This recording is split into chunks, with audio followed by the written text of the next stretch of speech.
Yo, yo, yo. Boom.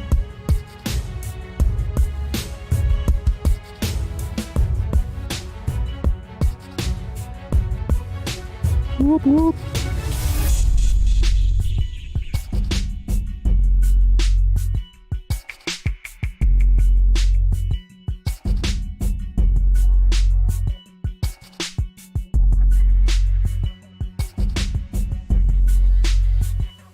It's MoonDay.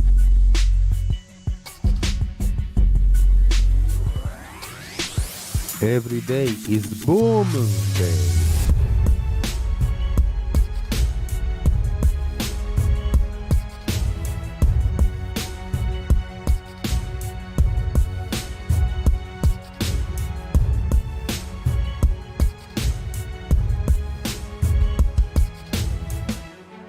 Oh yeah.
Oh man.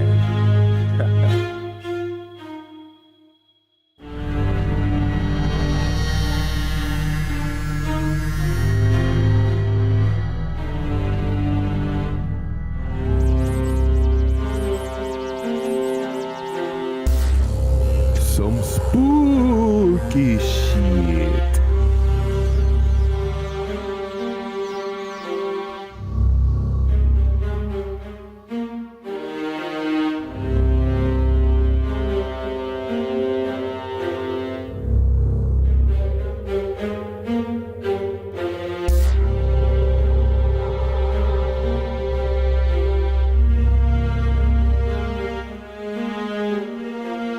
Lunar.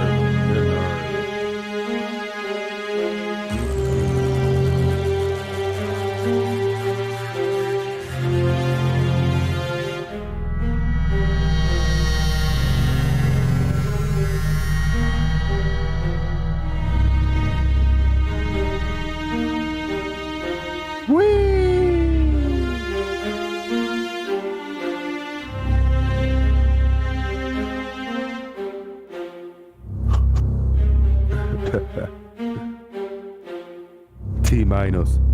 Hello, I'm new.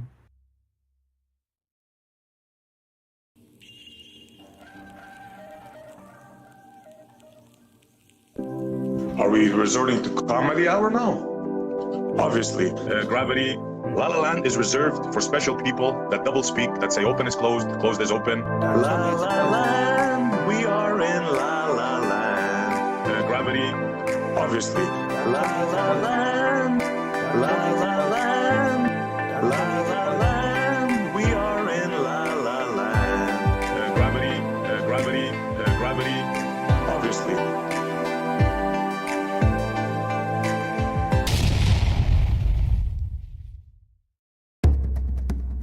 Are you ready? Call your mama, call your papa, call your friends. The festivities are about to begin. Boom.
Boom. No chakalaka. What's up? It is MoonDay, October the 10th of 2022. And I am in Florida, but you are in YouTube land. Thank you for coming in and checking in this MoonDay festivity. Suspend your disbelief. What is going on here? Why did I come here? What is this show about? Who's this guy talking to me? Whoa, hey, hello, I'm new. Shout out to the frogs. I am the guy who has a squeaky earth and frogs living inside. The population of squeaky earth is frogs. Sorry, I'm talking like very loud, but hear this out. Hear the...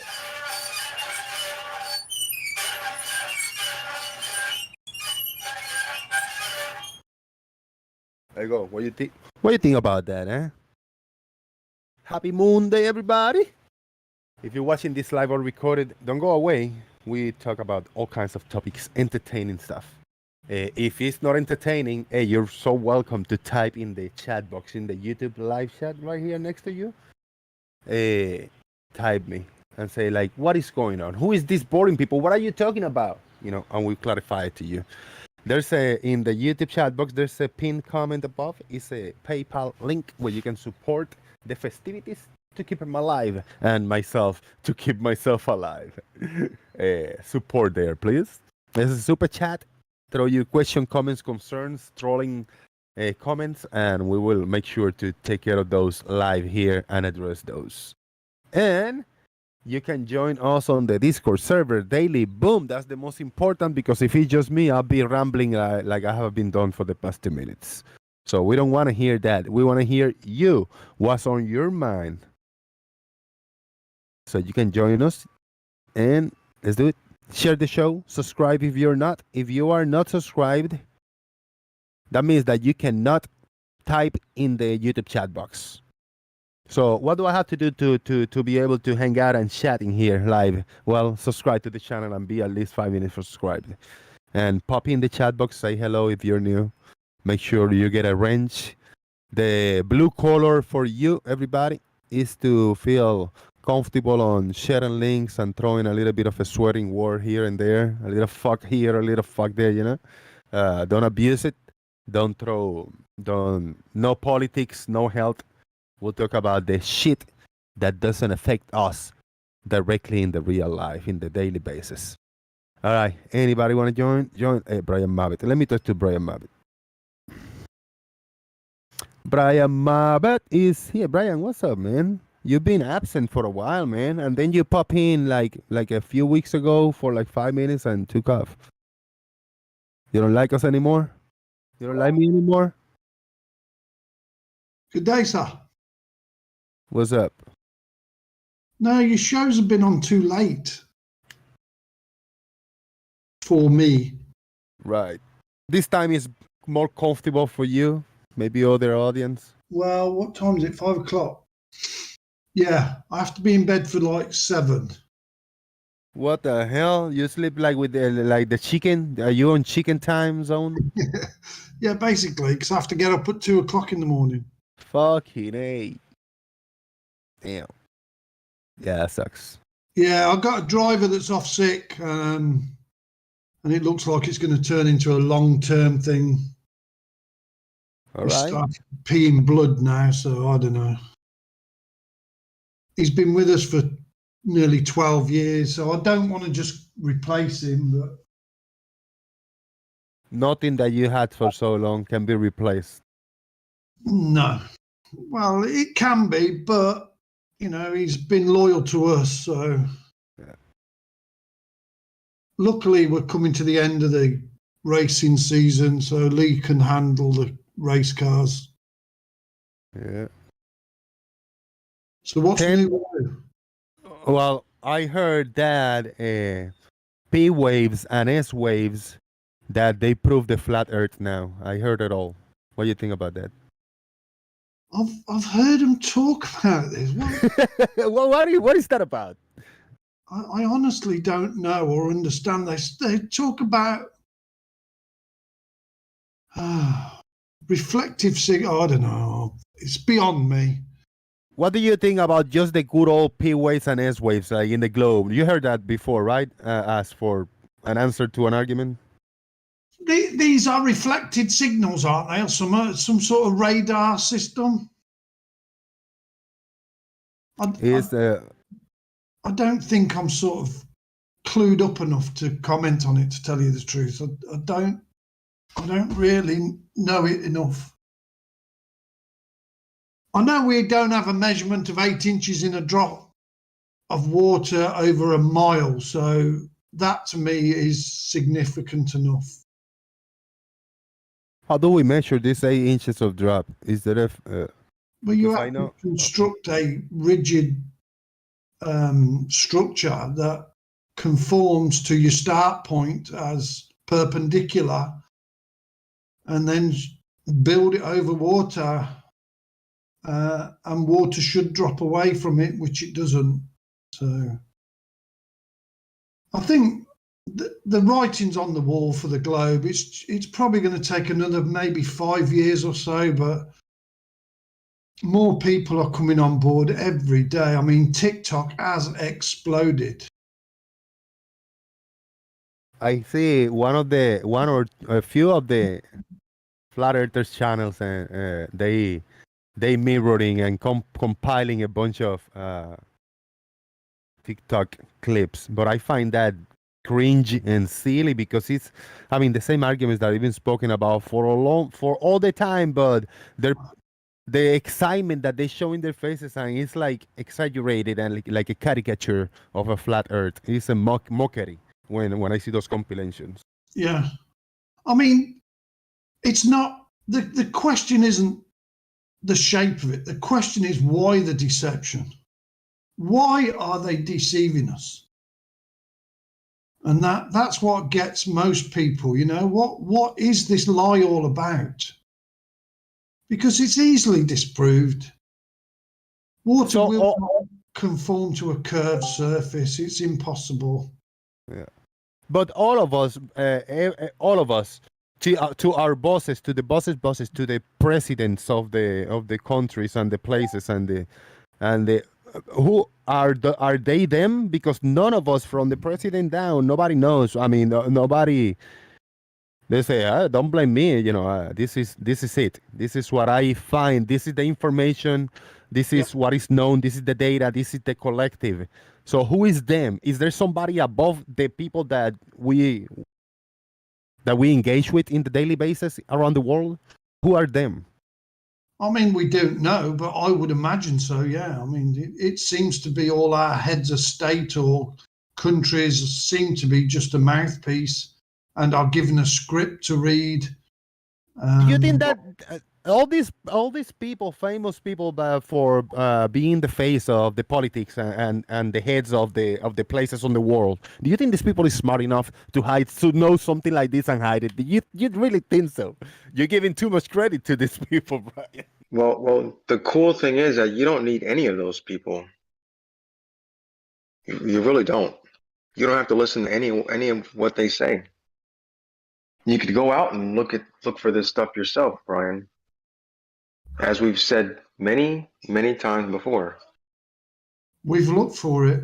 There is no curvature. There is no. Yeah, but Brian, you haven't looked for it. I think Yes, I have. you kind of just. I have. I've It done seems my like observations. There it is. seems no like you might curvature. have just. If But you Brian, want to stay in the fantasy, please stay there. But be aware, it is a fantasy. But Brian, can you show You me an have this example of something brain that you? into your Let's hear. brain at around 5 years old. Let me hear When him, your Brian. brain is starting to develop, thoughts. It has Brian, been it's early. ingrained. I mean, They're still doing it today to your kids and your grandkids. it's too early, Brian. Let people talk for a bit. Let's Well, leave each you other have- talk for a bit. Like you just and me. put these people right.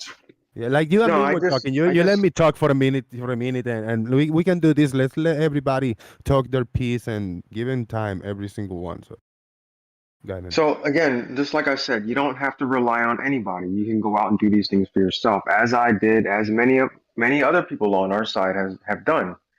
But I mean, if you have anything to present to counter that you've done yourself, instead of just copy and pasting things you've seen from other flat earthers, then please, by all means, please present them. We can look at them. Other than if you don't have that, then it means you're just kind of appealing to what other flat earthers have done. Right. That's fair. Go ahead, Brian. Yeah, where you go? No, What do you that's think? fair. That's fair. We'll take a look at it. Which way do we perceive the moon to be traveling? I'm sorry. Hold on. Which way do we perceive the moon to be traveling? Which way do we see to Yeah, do we perceive the moon to be traveling? monitor it going east or do we monitor it going west? Well, we For- monitor going west, right? we monitor the moon going west, do we? Are you sure about that? Which way does it go, Brian? In your eyes, which way should it go? Depends where I'm standing. If I'm looking the opposite way, the opposite side, I'm looking at it going east. No, Okay. never east. Yeah, it's always west. It's to the right. No, yeah, not necessarily to the left. Mhm. It's west. The moon is allegedly rotating eastwards. Every 28 days, it does one circuit. So we can take that information that the globe gives us and we can divide 360 by 28 days. And that gives a angular speed of 12 degrees a day-ish. We can divide that 12 degrees by 24 hours and we get half a degree an hour eastward movement of the moon. The problem is we're going eastwards at 15 degrees an hour, allegedly. So we should see the moon going 14 and a half degrees west as we process to the east, shouldn't we? First of all, take all of that data that you just talked about, right? Yeah. And then compare it to both models and see which one it comports with more. Does it match the flat Earth model more, or does it match the globe Earth model more? Well, I'll let you decide. That's that. what you'd have to do You to check out. determine. You check out what they tell us as to what we witness. Again, we don't have to go by what they're telling us. We can just go out and measure it ourselves, and then you can compare it to both models and see which one matches more. Well, I haven't done that because I'm in the UK and we don't often see the sky at night, to tell you the truth. It's just Right. constantly clouded over. But I'm sure somebody that lives in a more of a tropical climes would be able to do that. But there are evidences, just Google which way does the moon travel, and it goes eastwards at half a degree. It must be half a degree an hour if it is taking 28 days to do one circuit. Now, Hold on, Bibo. Go ahead. Hold on, Bibo. I just want to say hello to Brian Mabbit and Ertis Live have been talking for the past minutes. We also have in the house Farmer's Boy, Glover Mommy, Larry, Bro PS, and Paid NASA Shield.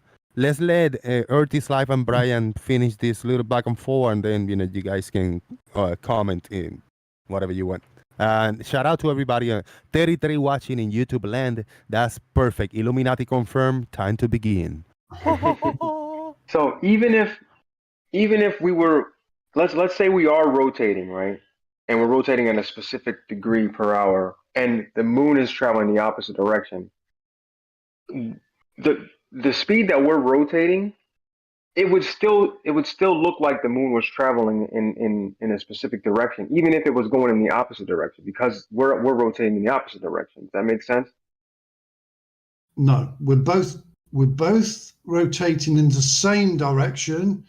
It's just that we are going 15 degrees an hour, and it is only moving at half a degree an hour. In the But still, direction, even if the moon was going in the opposite direction, and we were rotating, it would still seem like the moon was going in the direction it's supposed to go, because of how we're rotating. Not to us, no, because we're going faster than it in the same direction.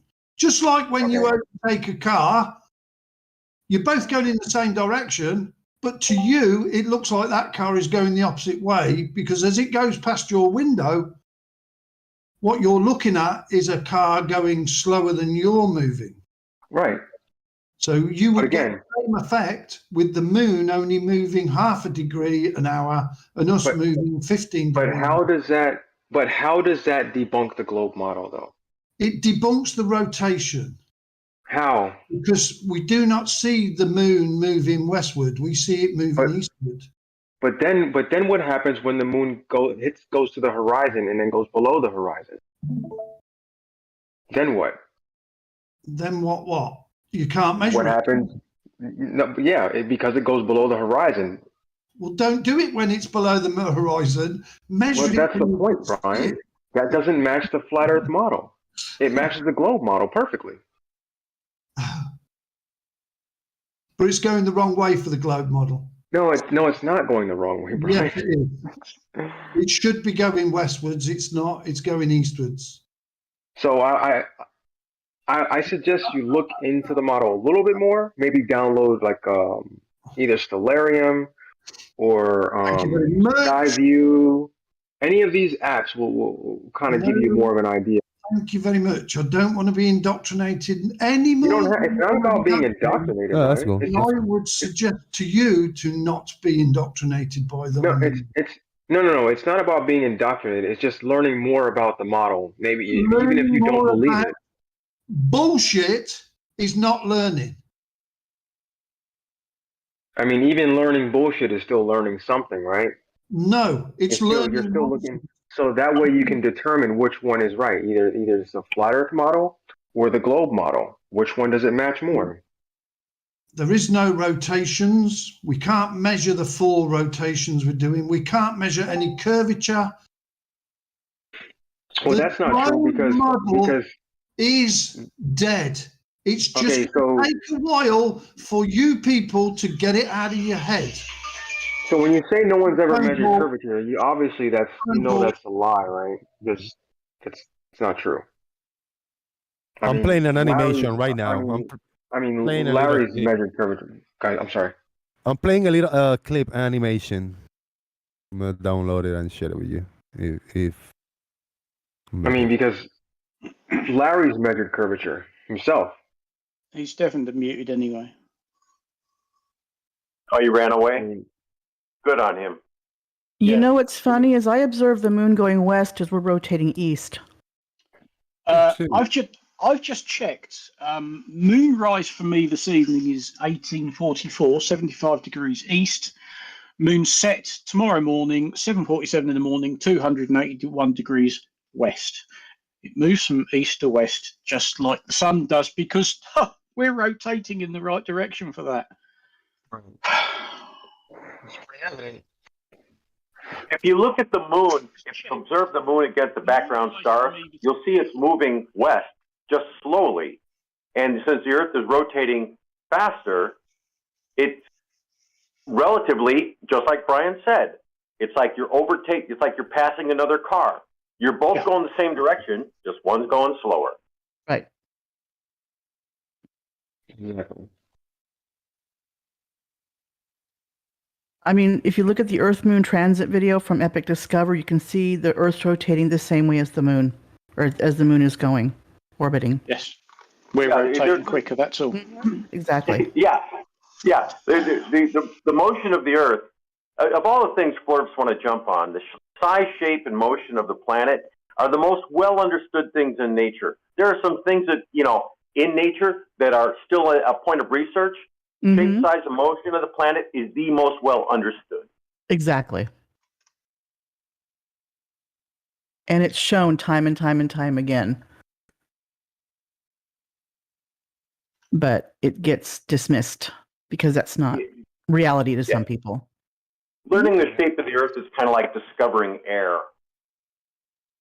And that's why I was telling Brian. I mean, if you just have to look at both models and which one matches more.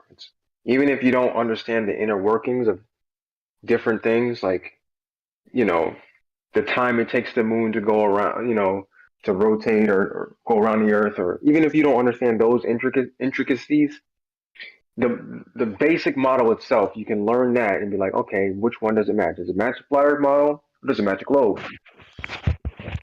Right. It should be evident at that point. They don't even have anything to suggest flat. Once you got sunrise, sunset, star trails, South Pole exists, we're done. Yeah, exactly. And the thing I've been on is that here's a thing that's new now. Now, what they're starting to claim is that they don't agree with the distances between places on Earth. Oh yeah, everything's up for grabs. Even airline travel is kind of like we don't know how far it is. Nobody knows how far it is. Yeah, this is The funny thing is that when they use when they say, "Oh, we see too far from Chicago, the Chicago skyline," or "We saw this boat from 200 miles away," or "This mountain from 200 miles away," and there's no curvature. Okay, so how did you got that distance from where? You got that distance from Google Earth, right? So obviously you agree with the distances on Google Earth. They hang their head on Google Earth so often, and yet and timeanddate.com, they use that shit all the time. It's hilarious. It's all based on the globe. But the distance between different airports, we don't know that distance because you didn't measure it. If it's never been, it's never been. Yeah, the distance from Melbourne to Santiago, don't know. See, the other thing that floored me that Brian Mabbitt said was that the 8 inches per mile squared is over water. He didn't mention. Would that not apply for land too? It applies, and it's unavoidable. It's unavoidable. It's so easy to measure that. It is so unavoidable. So was he arguing? He was arguing that the orbit of the moon proved that the Earth was flat. I missed part of that. No, I guess he thinks it's wrong somehow. It disproves rotation or something like that. Yeah, that was his claim, that it disproves rotation. Did it make any sense to anybody besides him? Well, even his calculations of what the degrees of difference when you take into account the precession of the moon and the rotation of the Earth is completely off. Yeah. Because it would be true if the path of the moon was something like a great circle that comes over your head, directly over you, as if you just like the sun does at the equinox if you are on the equator. That would somewhat make sense. But if it's not the case, like everywhere on Earth, then his calculation doesn't make any sense. No, and that's what happens when you don't. Go ahead. Again, you can observe the moon against the background stars, and sure enough, it's going east. It's going east. Yeah, it's kind of, if you look at it from the sun, the moon is actually going around the sun. It never goes the opposite direction. Some question as to whether it's really a moon, but we won't get into that today. That'll definitely blow their head. It blows my mind, let alone theirs. Yeah, the moon is around the sun. So, it is complicated. Yeah, it goes around the sun and kind of wobbles around the Earth. It's strange. Wobble. some very good graphics on it, and there's some very bad graphics on it. Well, it sort of depends whether you want to take a heliocentric or a geocentric view of the Earth's rotation, or the Moon's rotation, excuse me. You can use the Earth as a reference. That's fine. And all reference frames are valid.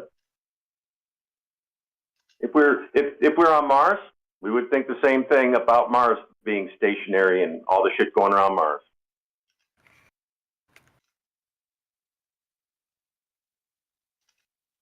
So, but as it's going west to east, right? The moon is also rotating in its axis. What is the rotation like? Also, or east to west in this case, or west to east also? Locked with the Earth, locked with the what do you say? Locked with the Earth, like the face is still, the moon is still rotating on its axis. Yeah, tidal locking. It rotates on its axis at the same frequency as it appears to orbit the Earth. Yes. So is that east to west or west to east? Now you got to think about the reference, right? See, it's tricky, man. Yeah, when viewed from the North Pole, yeah, everybody's going the same rotation. Damn, neighbors decide to make noise. Let me mute. Oh yeah. Do you hear that? No like, very courtesy, loud? no courtesy for you, Jose. Yeah, we called it. It's not too bad, but we did hear it. But it's annoying. Yeah, It's not that bad. You can hear it, but it's not like you can still hear you, no problem. All right. Yeah. Show a-holes. Let me not say too loud. I don't want to fight today. I'm in a good mood. Come on, go be a Karen. Come on, go be a Karen to him. Hey, shut that off. I'm doing something over here. Yeah, or I can do that. Turn the camera on, flip the computer, and then go in and confront him. Right. That'd be so funny. I'll go viral probably. Over there, smack him across the face. Come back and sit down. Damn it, we're live. And you'd find yourself on What the Hell Karen too, by the way. Yeah. And then 5 minutes later, woo, the cops are showing up. What's going on with you? Come on. Like, stop it. Yeah. Smacking people around with that. Oh, shit. Oh, great, though. So if I remember right, neither you nor your family was impacted by the hurricanes. Is that correct, Jose? I'm sorry? Tell me again. The hurricane, were you guys Neither affected? you nor your family were affected Oh, badly yeah, by no. the hurricanes? No, not at all. Yeah, we all good. So yeah, if whoever just was mentioning that, hold on 1 second. I'm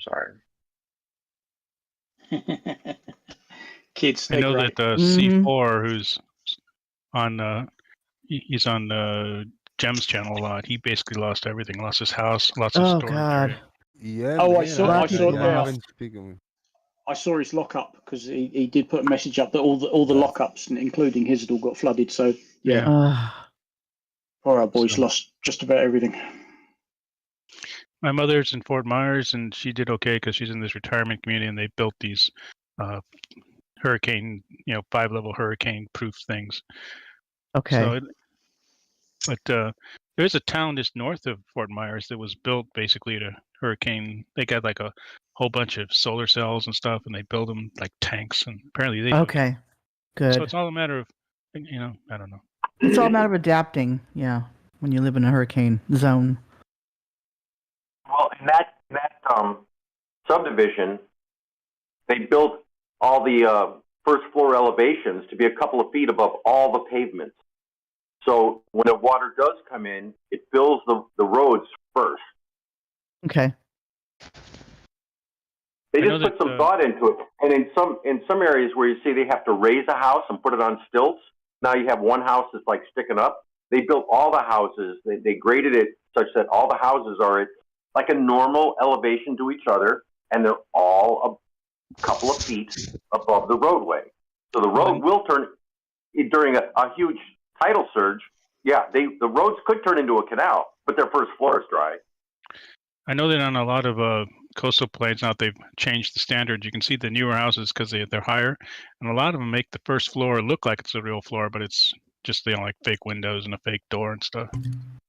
Yeah, the garage door looks like a living room. Yeah. Well, not only that, but the whole first floor is is just nothing, and they got like a fake door and a fake windows, and they make it look like it's a real floor, but it's not. It's just ready to be blown out. It's a bad crawl space, yeah. Something where the water can flow under it. Right.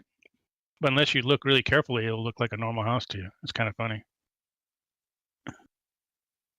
Mud flood. Yeah, the mud flood. You had to say it, didn't you? I had to. Sorry. There was a It picture was of, there. there was a picture of Tampa Bay when the hurricane went by, and it drew all the water out of the bay. You could see all the shoals. And Oh stuff. yeah, I saw I've seen that. pictures of Yeah, those. that's It's amazing. and then people trying to walk in the mud that was left behind. Yeah. Yeah, sort of like what happens before a tsunami, only it wasn't a tsunami. Oh yeah. I saw that happen here a few years ago. Hurricane Irma, I think it was, or Irma. It was like a category 2, from 1 to 2, and we were living in Dunedin, near Clearwater, like right next to Clearwater, right near the coastline, and all the water was sucked out in the whole area. All of this, yeah. It was cool. We had to stop and watch it. Like, damn, yeah. And I'm going to we drove really quick to the place I used to go fishing, and there was so behind. All of that was empty, and I thought I was casting that line super far, like. And when all of that, it was just empty. The water was really low. It's like super low tide, far away. We were looking.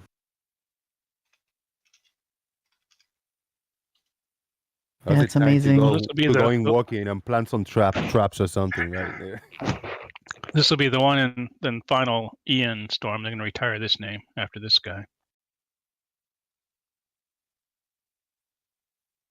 Just doesn't seem a very appropriate name for a hurricane, It doesn't, Ian. does it?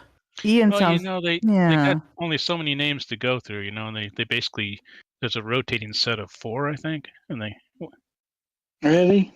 That's rather bland. So we're not going to get hurricane. We're not going to get Hurricane Clancy. No, probably not. It's made up by the National Weather Service, the government of the United States, so they're pretty boring. They probably have to pass all sorts of things. Is it too gay? Is it too black? Is it too something? Yeah, there was a time where it's just they were all female names. And then what was it, 10, 20 years ago, something like that? They started using male names. Right. Oh yeah. I can't remember the time frame when it was. Well, that's because they weren't hurricanes; they were only hurricanes. Right? You're right. Right. No. Bad dad joke, but I get it.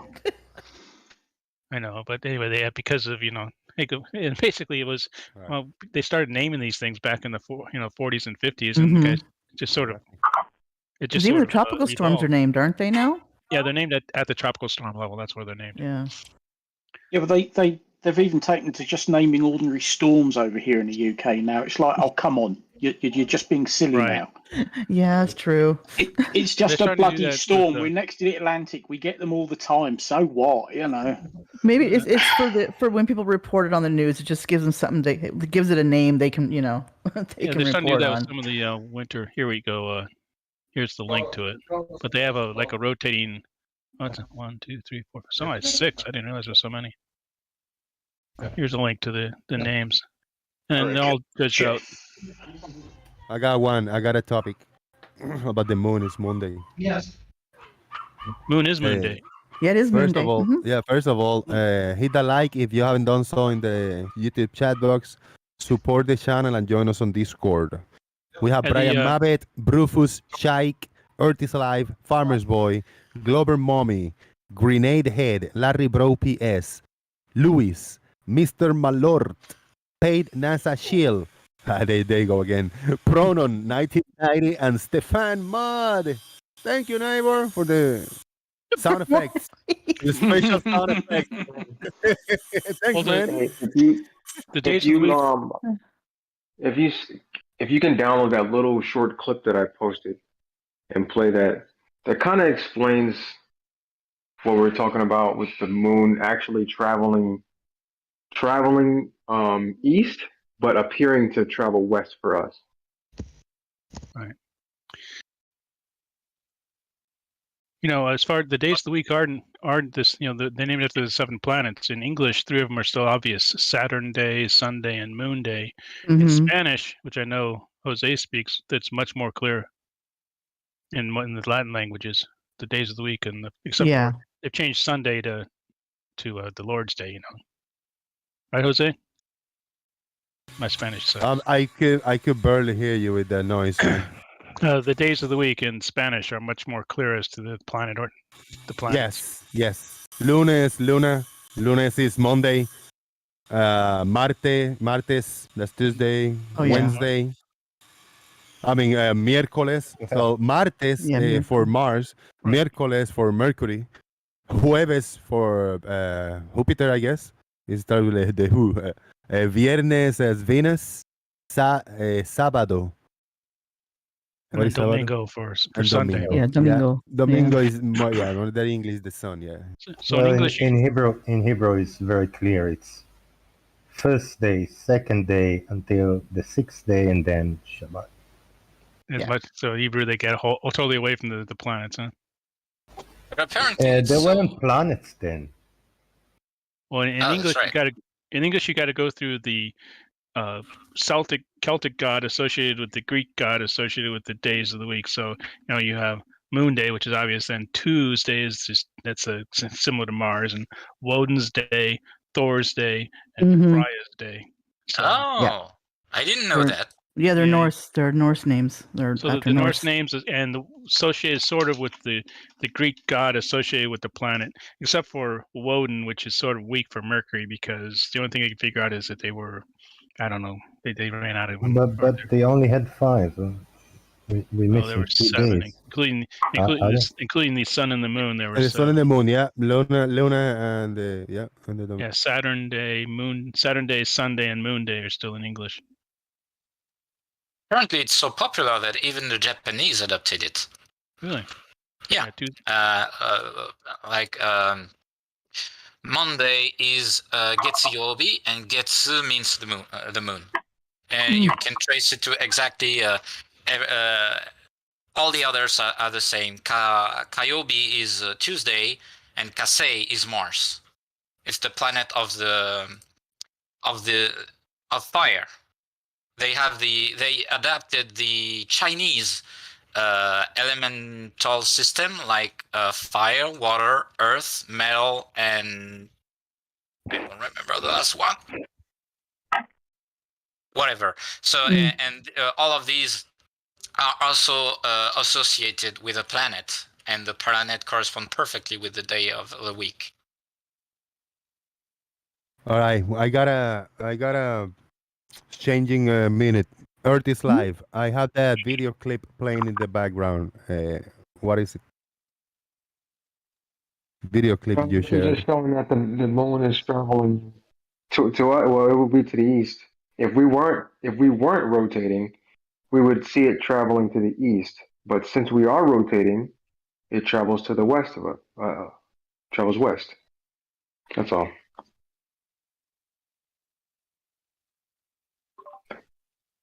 Also, it doesn't look like a perfect line from our perspective. No. I mean, this is what Brian expected. Like it looks like it's going X degrees to the east or to the west. It doesn't make sense. Right.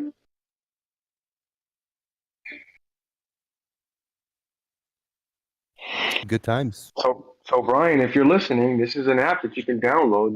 That way you can sort of start to understand the model, even if you don't believe in it. Yeah, that's also the part that I do not understand is that if you claim to want to debunk something, you at least have to understand it, at least to some degree. No, don't be daft. Oh, okay. Doesn't work like What that. sense would that make? What sense would that make? Yeah. You're applying common sense and logic, and if you applied that, they wouldn't be flat earthers in the first place. Yeah, true. Sorry, won't do it again. It's quite all right. We'll let you off just this once. I do it on occasion too, and I get scolded for it, so don't feel bad. I am moon illiterate. Well, of course. I expected nothing else. Thank you. The moon's in my blood. I'm a Cancer. We're moon children, so we're one. However that works in astrology, I don't know. Moonchild, I'm late 1987. Yeah. Any word on the Artemis mission? Yeah. I haven't really paid attention.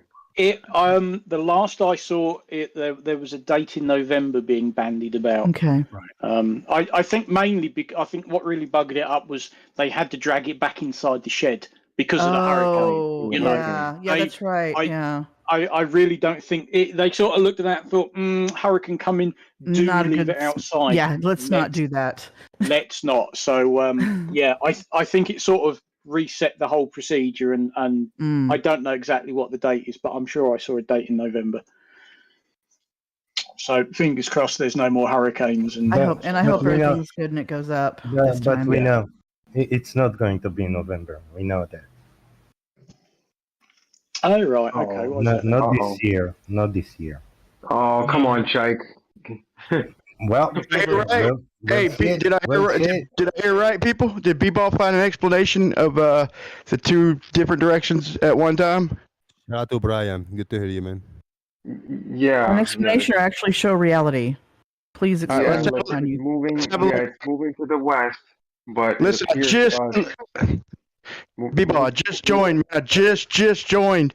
I mean, I just turned it on YouTube, and I heard you saying that you found an explanation of the diverging star trails. Can you show me? I'm going to keep open mind and look at what you show me. With diverging star trails. This is simply to do with Brian's claim about the moon's movement across the sky. Yes. Nothing to do with star trails. Oh, okay, my bad. Which are not Can you show me that? What's his claim with the moon? Something about the way the moon is moving. It kind moving of east to west or west to east. I think it was like, is the moon moving east to west to east? Are you sure? So what do you think? Where is the moon moving, Brian? I think it's moving around. It's moving the same direction as the sun, but just a little bit slower. West to east, from our perspective, right? If we're looking at the sun and the moon pad. Yeah, I'd say east to west. No, we view it moving. Let me put it like this. Let me put it like this. When I look to the east, I see the moon come up, and then I see it set to the west. So I claim it. It's moving the direction we see it. That'd be my claim. Yeah, east to west. Yeah. But it's actually moving in the opposite direction. It's actually moving the opposite direction because of the fact that we're rotating. But we appear on Earth is east to west.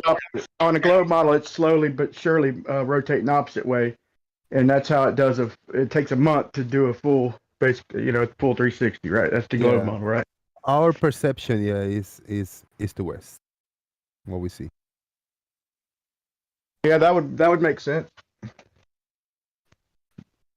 But you're still kind of going counter to what you see, what we observe. But as far as making it make sense, that'd be the way to do it. But I just got a question. Like, if we're looking at a shadow, if we're going to measure like eratosthenes or something, if we're measuring the movement of the sun, then the shadow gets longer as the sun gets lower, and the shadow gets shorter as the sun gets overhead. But for the shadow to move left or right, what has to happen? The sun's got to deviate from straight, right? No, it just has to be not directly above you. Yeah, I realize that. The height of the shadow, right, dictates the It also depends on what hemisphere you are. Okay, well, I'm just doing this from one section. My stick is just a small stick, 1 meter tall. In Florida, in the northern hemisphere. No. Hypothetical, not where I'm at. No, just a hypothetical. Anywhere. Oh, it's different. The left to right, the clockwise motion of your shadow. Only talking about the shadow, brother. And let's put me at the equator. Only talking about the shadow. So to simplify this, we'll just put it right in the middle, and we'll put it at equinox. At equinox, it's going to go right overhead, and the shadow is going to get longer and shorter, and then longer again, right? Yes. Okay, so the height of the shadow, basically, or the altitude, whatever you want to call it, the angle is dictated by the wherever the sun's at. It's opposite, right? Shadow's opposite. Yeah, the length of the shadow. Okay, so if the sun was all the way on the horizon, it would just basically, let's say it was 1 degree above the horizon. It would just, the shadow would just be a long shadow. It'd just go straight across, right? Yes. Yes. All right. So if the sun is overhead and then it starts moving off to the right, the shadow will start moving to the left. Yes.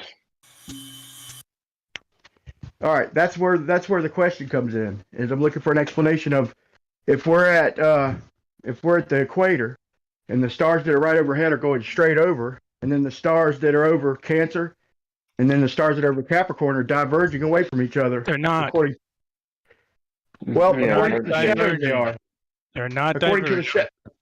well, the shadows are. You're projecting it. Here's your problem. You're projecting a 3D motion onto a 2D surface and then saying they're diverging, and they're not. So here's how you can do this. I'm measuring shadows.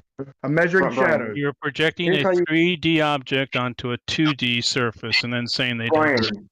Brian, here's what you can do, right? Go get you some LED lights, right? Go in a really dark room, get a bunch of LED lights, turn them on, take your phone, right? And then stand in the center of the room and then spin around in a circle. I've already did that, bro. They converge. They do the opposite of what I expected. They converge. Okay, can we see that, bro? Did you make a video? Can we see that? I could probably put it back together real quick. Give me a minute. But yeah, I mean, perspective takes place in reality, but like if the stars are infinite distance away. But here's my thing. He said that I'm projecting an image, like I'm taking a picture of it. No, I'm measuring the shadows, Paige. I'm not trying to project any 3D or I'm literally measuring the shadow. Brian, before you make a claim about this, I think you should probably try this and then make a video. Show us like stand in the middle of a room with a bunch of LED lights around the room, on the floor, on the ceiling, everything. Then take your phone, hold it against your chest or something, and then spin around in a circle and then record it. And then observe what the lights are doing in the video. Yeah. Okay, so if I put up 2 straight strings of light, one to the right side of me and one to the left side of my camera, and I extend them out just parallel, they're going to converge, right? No, they're going to stay the same length because you don't. The same length. No, according to you're talking about 2 dimensions. Are you saying that your string of lights gets longer and shorter as you move away from it? Oh, like train track. Let me hear what he thinks, NASA. It was kind of the point was for him. Let's not get distracted. Yeah, but I still want to ultimately bring it back to him because when you're talking about 2D and 3D, I understand what you're saying. Like the train tracks appear to converge in the distance. I think a string of lights would do the same thing up close. You know, when perspective plays into focus. You know, I didn't really take much time, and I didn't put up LED lights. I ain't gonna sit here and lie to your face, but I did move the camera, like looking at different things, and to see what we would expect to see. And to me, it just showed perspective. Like it showed the parallel lines, like you could use the rafters on your roof. You could use anything, and you'll see convergence. Perspective takes hold. You see things shrinking in the distance, even up close. Okay, but so acknowledge its perspective and that the things obviously don't physically shrink. Right, but they never diverge. I don't think that's my question. Like the stars appear to the shadows diverge because B-Ball just said that if the shadow moves to the if the sun moves to the right, the shadow will move to the left. So how can it simultaneously do that from one position? What? I mean, the star trails. If I got sticks down at the equator, like 3 sticks, one right where I'm at, and then one off to the right and one to the left, measuring each separate star trail. One over Capricorn, one Cancer, and basically one at the equator. Well, the sticks right here in my little, let's say 50 square foot flat section. I just flatten out a section at the equator, and then I measure each star with its own stick. What we're going to show is divergence off to the horizon, and then convergence as it gets overhead, and then diverge off to the other horizon. Basically, it's right. You'll like trace out the 2 star trails that you're tracing. We'll trace out hyperbolas, and you will, on that flat surface, observe some convergence and divergence. That's because it's being projected onto a flat surface.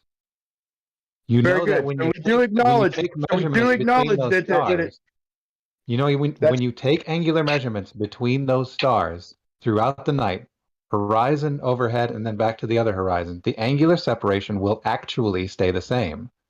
all right. Good. So we do acknowledge that there is convergence and divergence. Though On now, a so we can, 2D surface, the stars do not physically get further apart and closer together. It is only your perspective and tracing so them across B-ball. the 2D surface.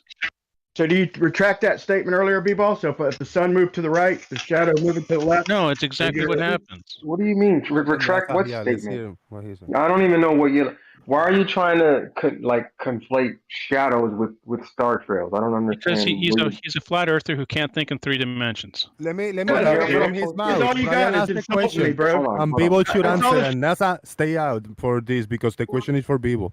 Brian, you I'm want to gonna ask post- the Bibo the question again? Yeah. Well, I'll just say B-ball said he agreed with everybody else. I would think who's listening with common sense. If I got a shadow and the sun's moving away from me, straight ahead, if it moves to the right, if it moves off to the right, then the shadow's gonna start moving to the left. I don't think anybody would have a problem with that. I think that's common sense. Yeah, One last thing is in the heliocentric model, the stars can't you can't initiate perspective, or not, that's a bad word, initiate, but you Hold can't on. invoke perspective with something that's trillions of miles away. All right, That hold don't on. work. Okay, Jose, do you see this picture that I posted with the lines and the ones on the top are curving? Yeah, I got it up right now. Okay, so this is from Bearded Devil. Bearded Devil, shout out to Bearded Devil. Ain't heard from me in a while, but are you saying that the line on the very bottom and the line on the very top, they've diverged from each other? Wait, I want to see it so I know what I'm talking about. Color On the picture screen. like lines. It's in the uncensored or in my screen share. Yeah. Okay. Okay, what is this we're seeing? I gotta ask questions because Bearded Devils, he's sneaky, he's tricky. No. So what he got here, I'll post the actual video. This is actually what his little flat Earth star trail. He had. Let me explain if I remember well. It was a big circle like AE map. He put it in the floor, and then he put like a dome type of thing above it with lights. But that thing rotated. So you got a camera underneath recording in top of the flat earth, paper thing, and he's recording up to the lights, and he's rotating the whole dome. I mean, you got to give him credit, Brian. He was one of the only guys that did a lot of demonstrations. Whether you like it or not, whether you think he was tricky, he did a lot of good shit. Yeah. I absolutely do. Welcome to Flat Earth, Bearded. Welcome to Flat Earth. So he's showing the star trails, the equator, are the ones like all the way out at the edge, just barely curving. Yeah, but and then he's showing, and then hold on, people. let me finish. Hold on, Brian. Let me finish, please. But I'm sharing the video, Brian. I'm sharing the video right now. A little clip. So you know. Right, he's showing perspective. Right. Okay. He's invoking perspective. I'm good with that. Okay, Brian, you said welcome to Flat Earth. Do the stars move like this? No, but I'm just he's showing perspective. They don't run parallel to the horizon, do they? Is he not invoking perspective? He's showing us how perspective. What I'm showing here is that that's pretty the cool, ones dude. on the That is bottom pretty cool. What he and the did ones there, on the top, the ones on the bottom and the ones on the top are they're not diverging from each other. That's just what it would look like. Yeah, I think that's pretty cool what he did, man. And I'm just saying, yeah, perspective. I'm good with that. If you want to show perspective, I've got no problem with that, man. I want to see. This is what I want to see. I want to see a shadow from something. If you take a light and you put it straight overhead and you move away from the shadow, you're going to get an opposite effect. And the farther away, the higher you go, the less of that effect you have. But it's never going to start diverging. That would be perspective, right? We've already been through this, Brian. Trying to bring shadows into this. I don't know. Maybe I'm missing what you're trying to. Can I read this comment before we go back? We go back to Brian to try to clarify this shenanigans over here. First super chat today. First money that I get in 3-4 days, and that is 10 euros by Truth Nurse. Thank you very much, Truth. He say These are dishonest tactics flat earthers use. Brian was specifically asking about the sun on the equinox, i.e. on the celestial equator. Nothing to do with stars off of the celestial equator. Chat to truthers.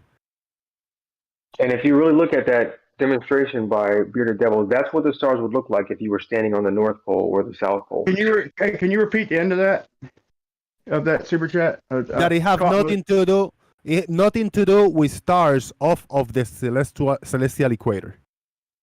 Well, when you were talking about the sun on the equinox, has nothing to do with the stars off of the celestial equator. Yeah.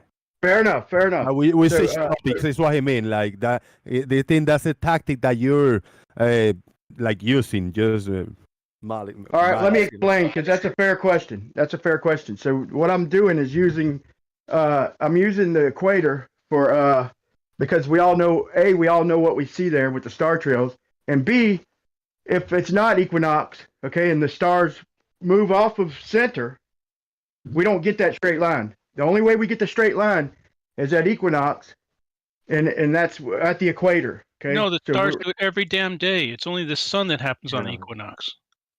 Right. That's what I mean. The sun. But listen, we're using some logic to infer the shadows the stars would make, because we can't get shadows from the stars, and we can't put the sun at more than one position at one time. So, well, I mean, otherwise we'd have to do a star trail at the freaking solstice, the winter solstice, and then wait 6 months later and do another stick and shadow experiment when it's at over Capricorn, like during the other solstice. So we don't have to do that. We could look at the stars. We know that in 24 hours, they take the same path. It's just according to their location.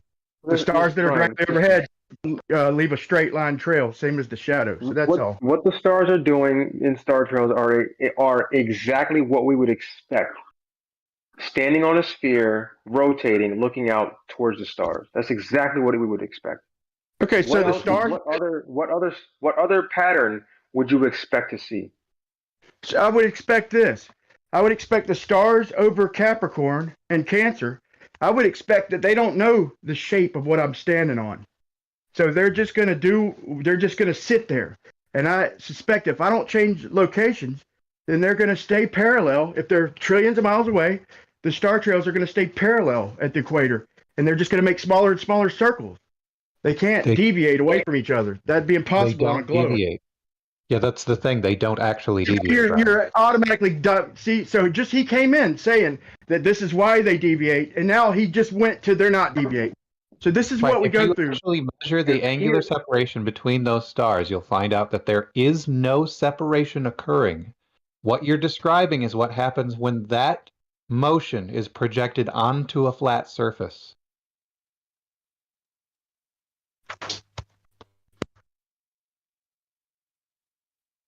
There was also one other problematic statement, which is that the sun's path during an equinox, only when viewed from the equator, would be straight. That's not true. Everywhere on Earth, the sun during the equinox would take a straight path. So you retract your statement when you first came in about why we see the deviation. So now there's no deviation, right? No, retract what you said when you first came in? When I came in here, I was definitely very clear. The stars don't actually deviate from one another. That when you see it projected onto a flat photographic plane or on a sundial or whatever else flat surface you're using to project this motion onto, that's when you see this divergence and convergence. However, I'll say it again, they do not actually separate from one another. Just apparent. It is apparent to anything projecting onto a flat photographic plane. How else can we get something to move the shadow inward? What else could we do with the light? We could make them diverge, right? Yeah, but they don't actually diverge. You can ask how many ways to Sunday we can make this thing draw out on a piece of paper the way we see it. But when we see it and we look and we measure, those stars are not changing angular separation throughout the course of the night. Doofus, what you said is wrong, because everyone see the sun during the equinox rise at east and set at west, but at high noon, it's not above their head, so it's not a straight line. If you're standing in any orientation throughout the course of the day, taking a time lapse of the sun as it crosses through the sky, let's see. That's projection onto a flat surface again.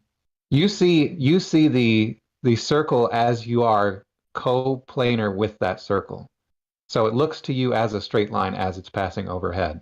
Now, of course, we know a straight line can't arrive back where it started. And so we know it's you residing in the same plane as a circle. But still, no matter where you are on Earth, it still looks like a straight line. So if the Earth was a cylinder, What do you mean? Wait. What do if you the mean Earth were it looks if like the Earth were a straight line? cylinder and I'm at the equator, what would we get? We'd still get deviation, or would it look like a straight line of stars, like across, like if we're at the equator of a cylinder, we just got a horizon looking off the distance of a straight line of stars just coming up over the horizon, and so they would deviate on a cylinder too. The shape of the surface you're standing on is irrelevant to the observation being made outside. So Well, you should have no problem answering the question then, bro. The thing that we're observing, Brian, hold on a second. The thing that we're observing is a celestial sphere. That celestial sphere, as we rotate, as we change orientation, will appear to us the same way no matter what kind of thing we're standing on. Okay, so they're further apart at the horizon, and then when they get overhead, they're a little bit tighter together. Now, people realize it's not much. It's very little that you see this, but it does exist. And it is, it's part of the Google script. They say there's 3 separate star trails. They don't, they say if you take still shots, you can measure the separation. So it's not much. You realize but it does in no exist. way, you realize in no way this debunks the globe model, right? Listen, I'm just trying to get to an agreement, okay? I'm trying to get to an agreement because first, I get that it's apparent, and then I get that it's a fisheye lens, and then I get that it's happening, but it ain't happening. I mean, yeah, we can agree to certain points. Now, to whatever conclusion you come after the agreement or disagreement, that's nonsense. That's opinion based, But we can agree in points, the observations. That's cool. Yeah, that's fair enough. And I just want to see, what the consensus is, so I know which way to go with it. So I can try and, replicate it or fail to replicate it. I don't know. So what was the question about agreeing or disagreeing, Brian? Ask it again and let's see if I can comprehend. Okay. I am equinox illiterate, so I'm trying to understand. So, but picture a star trail from the equator. Okay. It doesn't have to be on equinox. It doesn't really have to be on equinox, but I was just using that. But so we're gonna get, and even if we're in the north and we do a star trail, just like from Capricorn, we're gonna see a northern star rotation, then we're gonna see a parent straight line, and then we're gonna see however much of the southern star rotation we could see. We're gonna see divergence from anywhere. It ain't just from the equator. I use that location because it's easier for people to imagine. But if we're let's say at Capricorn or Cancer, right over the Tropic of Cancer, and we're looking off to the equator, we're looking off to the horizon at the star trails, and we do a time lapse, and they will appear to diverge. They will appear to straighten out at the equator, and then they'll appear to start diverging on the other side of the equator. So, in my opinion, here's my opinion of it all: the stars would have to know we're on a globe. If I'm only in one position, to show separate rotations from one single spot. That'd be my argument. You're changing your orientation, Brian. No, I'm only staying in one spot. Yeah, and when you look one way, you see the stars appearing to rotate counterclockwise, and you look another way, and you see them appear to rotate clockwise. Yeah, it's because you're looking in 2 different directions. You're changing your orientation, Brian. No, you can't move your camera during a time lapse, bro. You cannot even touch your camera, or you have to start over. So you point in one direction, and I'm saying I'm pointing, let's say, at 30 degrees over the horizon or whatever, or I point straight ahead, straight up. You could see a good portion of the sky, probably about 50 degrees, depending on what camera you have. And then, or you could look off to the other horizon. What you're going to see from one location without moving the camera is the stars start to converge overhead and deviate away, depending on what direction you're looking. To me, that'd be impossible if I'm only spinning in one direction on a globe or on a cylinder, or you take your pick. That's why I asked. What do you say, Duke? And did you listen to what you said, though?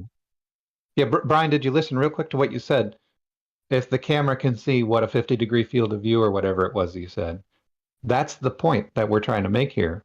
A camera, when facing one direction, has a view of two different directions simultaneously. That's what the difference in angle is between those two. Those two extents are looking in two different directions, Brian. See, now who's being dishonest? That's why I use shadows to begin with, bro. So you wouldn't use the camera and all that, bro. That's what, dude. This is what he does, dude. He argue one thing, and then when I bring up a different point, he'll just change his whole entire argument, like he ain't stomping on his tongue. Dude, that's why I use shadows, bro, because you can see the shadows. Even an equatorial mount, bro. An equatorial mount would do the same thing if you had them back to back at the equator. One looking at Capricorn, one looking at Cancer. You get the smiley face and a frown. Yeah, you haven't done that, Brian. Now, the separation, I hope you're aware, the celestial sphere is something easily you can track. It's got, right ascension and declination. Those are the two angular coordinate components. Throughout the course of the night, those coordinates do not change for any star in any part of the celestial sphere. So by definition, They go from negative to 0 to positive. Quick, Brian. So by definition, given the fact that they don't change angular coordinates throughout the course of the night, they cannot possibly be closer or farther from each other across the course of a night. It's not possible. Show me the star that doesn't change angular coordinates. They all do, and the ones at the equator go from positive to 0 to negative. Show me a star that doesn't change azimuth, please. Azimuth is not, real quick, azimuth is not part of the celestial sphere coordinate system. That's why I specifically said right ascension. Show me right ascension not changing, bro. Brian, real quick. That's why I specifically said right ascension and declination. Those are the two coordinate components in the celestial sphere. If you say they don't, I don't say they don't change azimuth. Of course they change azimuth throughout the course of the night. But what they don't do is they don't move in relation to the celestial sphere. So no matter where they are across the sky, they are always the same angular separation apart. Now you're telling me the right ascension don't change. What is it that you're telling me doesn't change? Because you just said something didn't change. Their relation to each other doesn't change. Okay, so we don't get a negative one, a 0, and then a positive one. We don't get a negative one, a 0, and then a positive one. So we should be able to measure them. Okay, hold on a second, man. Think about that one for a second. We get negative one, remember, 0, Brian, positive one. In the celestial almanac, where a star is located in the celestial sphere, its right ascension and declination is a fixed number. It does not change through whatever time you're observing the star. So now you're telling me the right ascension doesn't change. Right. That's exactly what I'm saying, Brian. Okay, they change every single second and every minute. Not only that, hold on. If you cross the equator, if you cross the equator, or if you finish the prime meridian, you change in the quadrant. I don't got to show you the 4 quadrants, bro. Larry, he was talking and you interrupted him just to say his name. If you guys want to say something, don't be calling their name while they're still talking, because it gets confusing. It's interruption, unnecessary interruption. Yeah, my point is when they cross the equator, they change from +1. Never mind. Yeah, that was a hot mic. That wasn't somebody talking at the same time. It was somebody hot micing there. I don't know who it was. Trying to find it to mute him. All right, I'll make this quick. So I know y'all want to talk. So at the equator, we get above the equator positives, and then the equator, and then to negatives on the other side of the equator. Same thing at the prime meridian. It's broken into 4 different quadrants. But so yeah, they do change from. So you're telling me that -2 is the same distance away from +2 as 2 is to 4? All right, Brian, right ascension and declination are not azimuth and elevation angle. I need you to make very clear that you know. I know that, bro. The difference between right ascension and declination and altitude and azimuth, those are 2 different coordinate systems. Bro, quit saying to the audience that the right ascension doesn't change. The star throughout the course of the night, Brian, throughout the course of the night, a star does not change its right ascension and declination. Does not do that in one night. Dude, anybody listening and you're trying to get into celestial navigation, throw that out. The right ascension does change. No, it Okay, does not. can you tell me why in the manual the right ascension and declination are fixed numbers for a given release of the manual? They don't change throughout the night. Why So is they that? don't do a circle. They don't do a circle over our head. The right They ascension does it. do. But Brian, you're not listening to the words being said. In the manual, when you're doing celestial navigation, a star, a given identifiable star, is at a right ascension and declination, regardless of the time you're making the observation. What you then do is you translate based on your time to find out what direction it's supposed to be relative to you. Right ascension and declination do not change over the course of the night. Okay, so a star north of the equator never goes into negatives, right? And a star south of the equator never goes into positive, right? Jesus fucking Christ. Brian. Dude, you want me to listen, but you ain't listening to shit I'm saying. Any star on any side of any equator anywhere. None of them change. Okay, tell me one star. You know so much about it. Tell me one star that stays over the equator. All of them, Brian. They all stay over the equator. Okay, very good. Declination throughout the course of an entire night. Every single me a one. star And I can that say stays on that the equator. definitely, with absolutely no reservation, that over the course of a single night, right ascension and declination do not change for any star anywhere. Yeah, it's now except for now. Tell me, to each other. But tell me a star that stays over the equator, please. No, oh my God! You just said all of them. You just said all of them. Yes, because that's not right ascension and declination. Although, to be fair, the declination for anything on the celestial equator is 0, and it happens all the way across. According to him, so the declination is just the same all the time. It's when it's overhead, it's 90. When it's at the horizon, it's 90. Dude, you could look at the almanac and say, yeah, get the tables. I'm talking about what we measure in reality, bro. Them doing circles, okay? And then it going from positive to negative on the other side of the equator. Why would it do that? Brian, the altitude and azimuth of a star does change through the course of the night. The right ascension and declination does not change throughout the course of the night. Who cares, man? That's a non sequitur, bro. Maybe Brian doesn't know what a celestial sphere is. Perhaps that's what he's misunderstanding. I think I got a pretty good idea, okay? But y'all are just moving the conversation, okay? It's called a non sequitur. You're arguing something that's irrelevant. The point is I'm gonna post something from Google using a rectilinear lens and watching how the Astronomy Society acknowledges deviation. Y'all somehow don't, but y'all are off script. I'm gonna post it real quick in Daily Boom.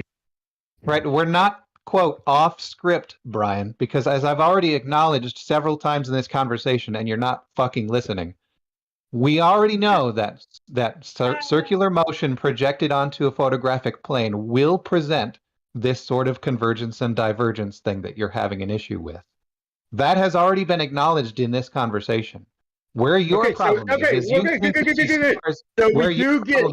think that these stars, Brian, where your problem is you think that these stars are actually having a difference in separation throughout the course of the night, and that part is untrue, Brian.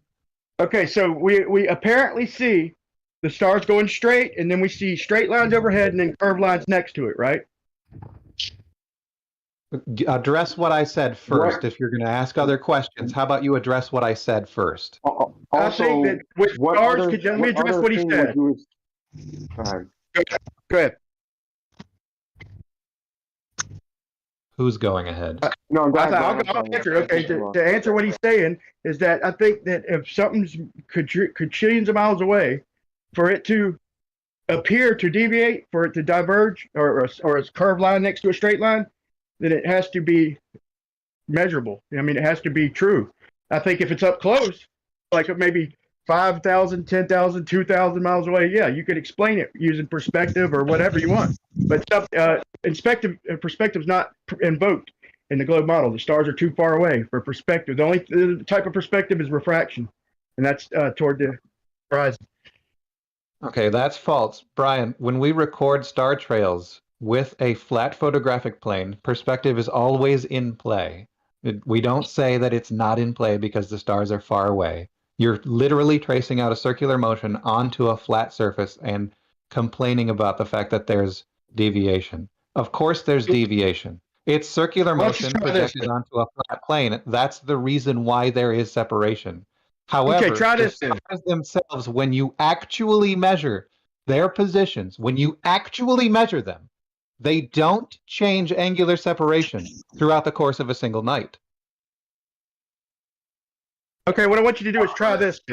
Okay, try this. Next time you're getting a line on your star to work out your position. Okay, once you get in a line of position, what I want you to do is so if you're doing 10 degrees above the equator, when you go to use the Haber sign, okay, you're going to use the cosine. You're going to use 80 degrees. Okay, then you're going to use something like 10 degrees below the equator instead of putting in. Can I finish, please? Hold on, Matt. Yeah. Matt, let him finish, Matt.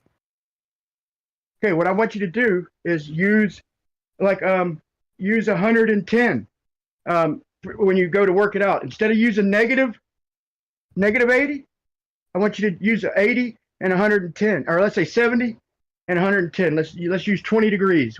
So 20 degrees is our declination, and we're going to use the cosine of that and Haber sign. So we're going to use 70. What? And let me finish, man. Just listen instead of trying to jump in. And then on a star south of the equator, okay, say we're at the equator, we get 20. No, we're north of the equator. We're 20 degrees, 10 degrees. We measure a 10-degree angle to a star off to the right, and we use the cosine of that, so we put in 80. Okay, then we measure 20 degrees off to the left.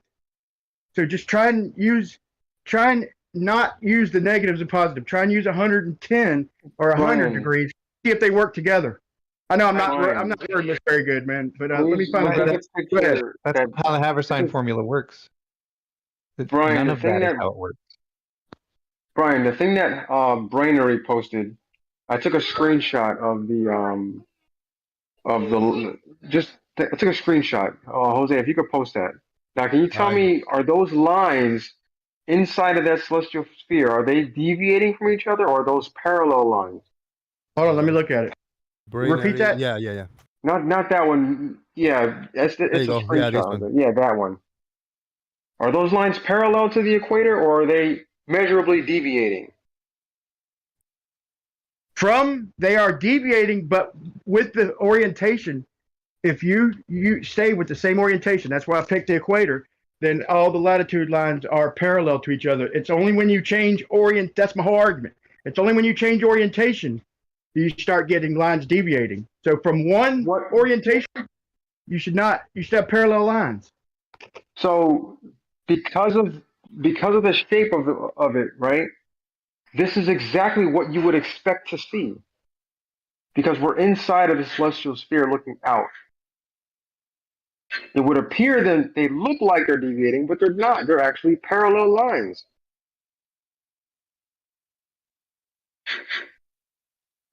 Yeah, but from one orientation, they're all parallel, correct?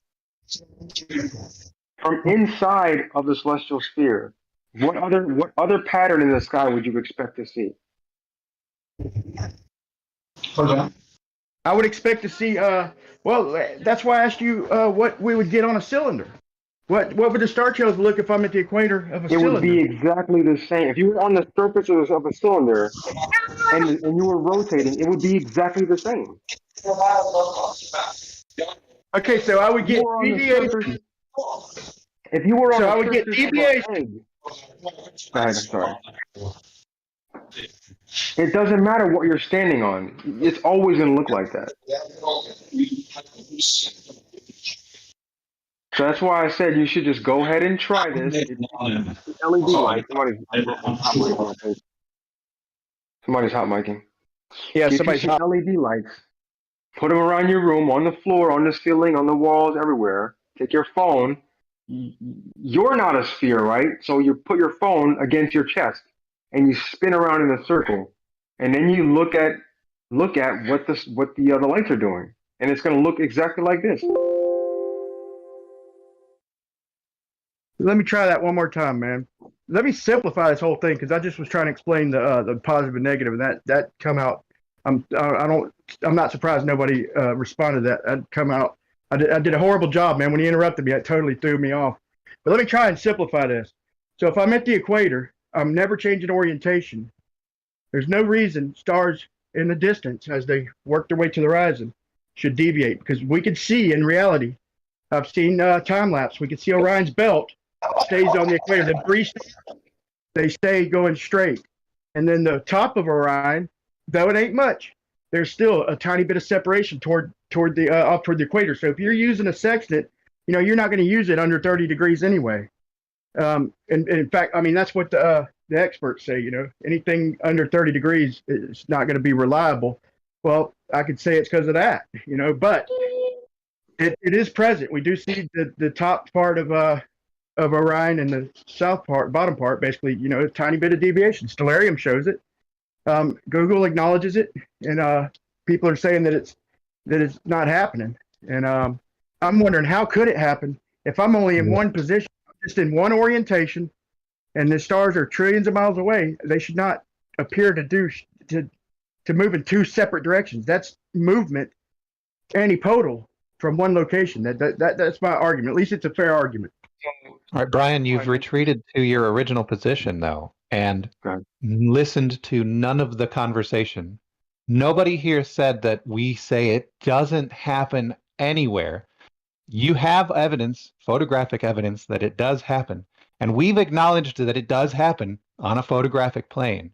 So for you to say again that you guys are saying it doesn't happen, for you to say again that you guys say it doesn't happen, that's bullshit, Brian. You see, he keeps switching back and forth. Now, when I use shadows, he's going to change his argument again. Watch. It's changing anything. Not the There's two photograph. different things happening, It's not based on photography in 2D. I can get it with sticks and shadows. I can measure the smile and the frown, the smiley face and the frown, and the straight line face. And now what? Now you're going to change back. No, because it's projecting onto a flat surface. If you're doing it with sticks and shadows and you're measuring the length of the shadow across that flat surface, you're projecting onto a flat surface. Brian. And I'm getting different movement? Is occurring specifically because you're projecting what you're seeing onto a flat surface. That's what a camera is doing. When you say, I can go to Google and show you this is happening, that's because you're looking at cameras that are taking the picture on a photographic plane, which I've already acknowledged is occurring. Very good. Very good. Very good. So the diverging shadows on the ground, I can't measure them and get azimuths? You can measure the distance on that flat plane that they've been projected onto. You would have to reverse the hyperbolas that were traced to get the spherical motion that occurred prior to the projection. Okay, and if a shadow's over my head and just slightly off the stick, and it starts extending out into the distance, and the shadow starts diverging, moving downward, away from the stick, if I'm looking off to the north horizon, that means the sun is moving antipodal to the shadow, right? That's how it works, right? That's how we measure azimuths. Antipodal is not the right word, but okay. Yeah, you're right. It definitely ain't the right word. But you know what I'm saying? If it's moving off to the right, the shadow's gonna project to the left. Yeah, the motion of the sun follows the shadow in the opposite direction. Yeah, so that's my point. So it doesn't matter what, everything's in 3 dimensions. The camera, I agree, you could say it's a 2-dimensional plate, but as far as the smiley face on the ground, that's measuring a 3D type of motion. In other words, it gets higher and lower, and it goes left and right. Yes. No, don't tell me no, because the azimuth or the elevation of the star, of the sun, gets higher and lower. Okay, as the shadow gets lower, that means the sun is getting higher overhead, and then as it's moving left to right or in a circle, that's left and right. That's length and width. So it's 3D. That's a 3D measurement. A shadow. No, Brian, you're looking at azimuth and you're looking at azimuth and elevation angle. That's not a 3D measurement. That's a 2D measurement. First off. Second, the projection surface that you're using is a flat surface. So saying that it's 3D is also nonsensical because that's a 2D surface too. And Okay, what would I third, get? you're What would not I get going- if it was a 3D third, you're surface? not going to get, and third, you are not going to get a linear relationship between the distance of that shadow and the elevation angle because specifically you're projecting onto a flat surface, Brian. Okay, so you measure your azimuth by the angle of the sun, but now when it changes angle, it's just a 2D surface, so disregard that. Everything you're saying is just back and forth, back and forth. So what would happen if But you're not getting it is not back what and if I forth, measured the Brian. shadows on a curved surface? Right? It's not just, you don't get to just say you're going back and forth because you're not understanding what I'm saying. That's You've already just gave me you enough for a understanding video, what I'm bro. You saying. have literally Brian, went back what and I'm forth. saying is, Brian, what I'm saying is the reason why that circular motion shows up as a frowny face and whatever, that's because you're projecting onto a flat surface. Again, it's not me going back and forth. It's been the same Well, answer that's since fine. I got here. That's funny because if I have two equatorial mounts and I'm at the equator and I have them back to back, one facing toward the North Pole and one facing toward the South Pole. Okay, now if I go and I measure a star coming up, rising from Cancer and one rising from Capricorn, so about 23 degrees north and 20 degrees south. So they'd be pointing in the direction. They'll be back to back. You picturing that? So now as the star comes up, they will converge to directly overhead, and then after they get from overhead and start going off to the distance, they will diverge. You'll get it'll paint out a smiley face and a frown in 3 dimensions.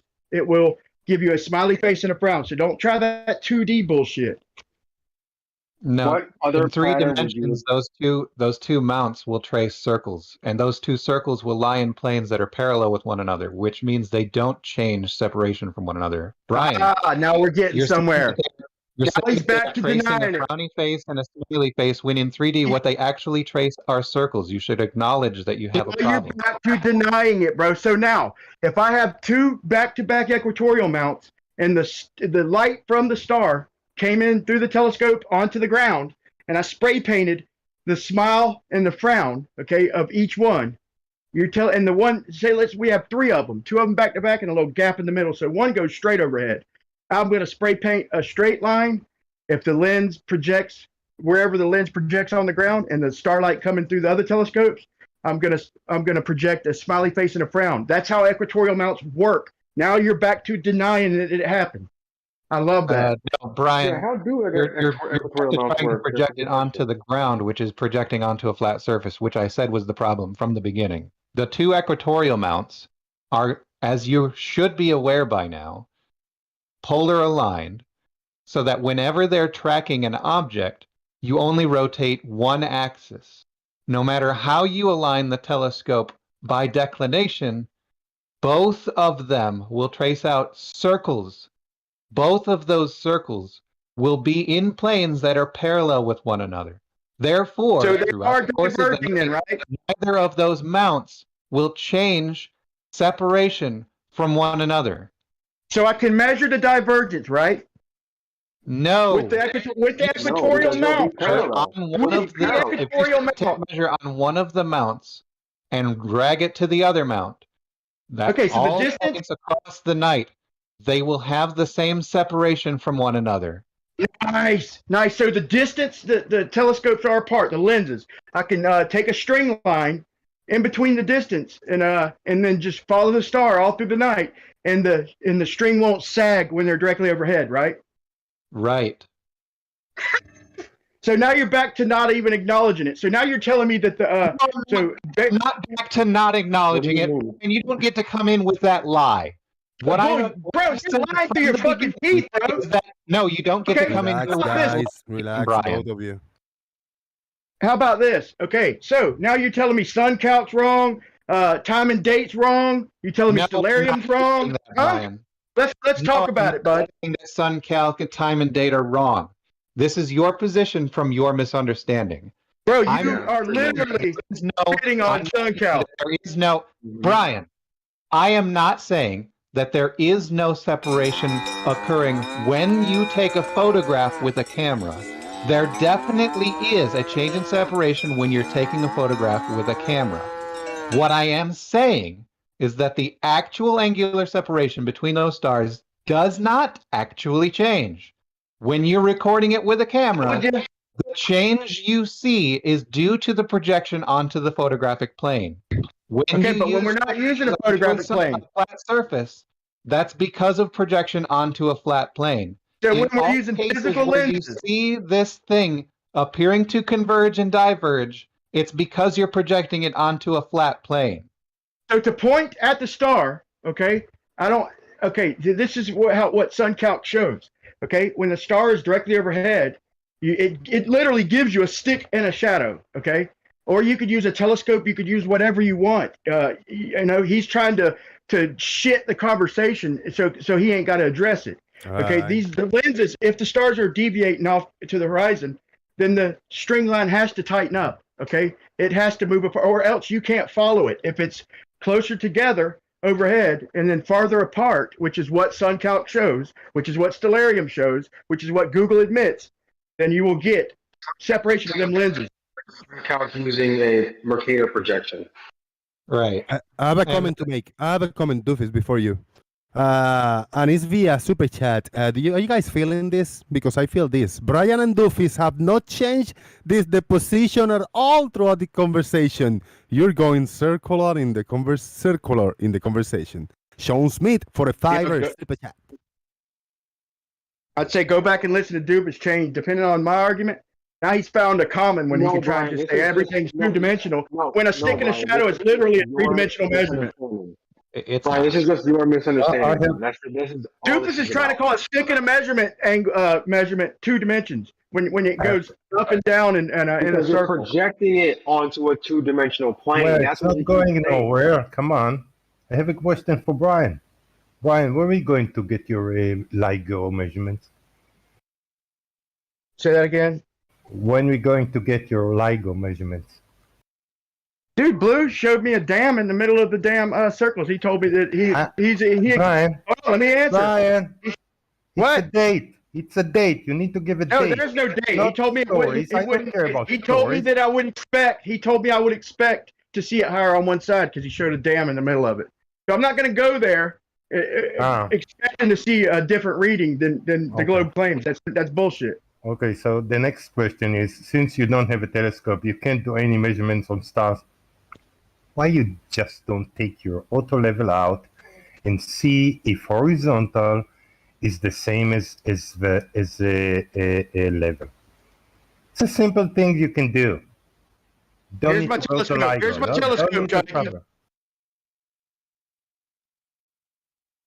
Yeah, Chucky, his position is that refraction. Here's my telescope, bro. Still in the box. I put it back in the box when I'm done.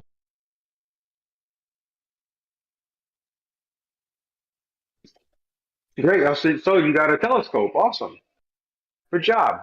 Let me see it, Brian, again. You turned off your camera, bro. I had it. I was talking and I didn't notice I was muted.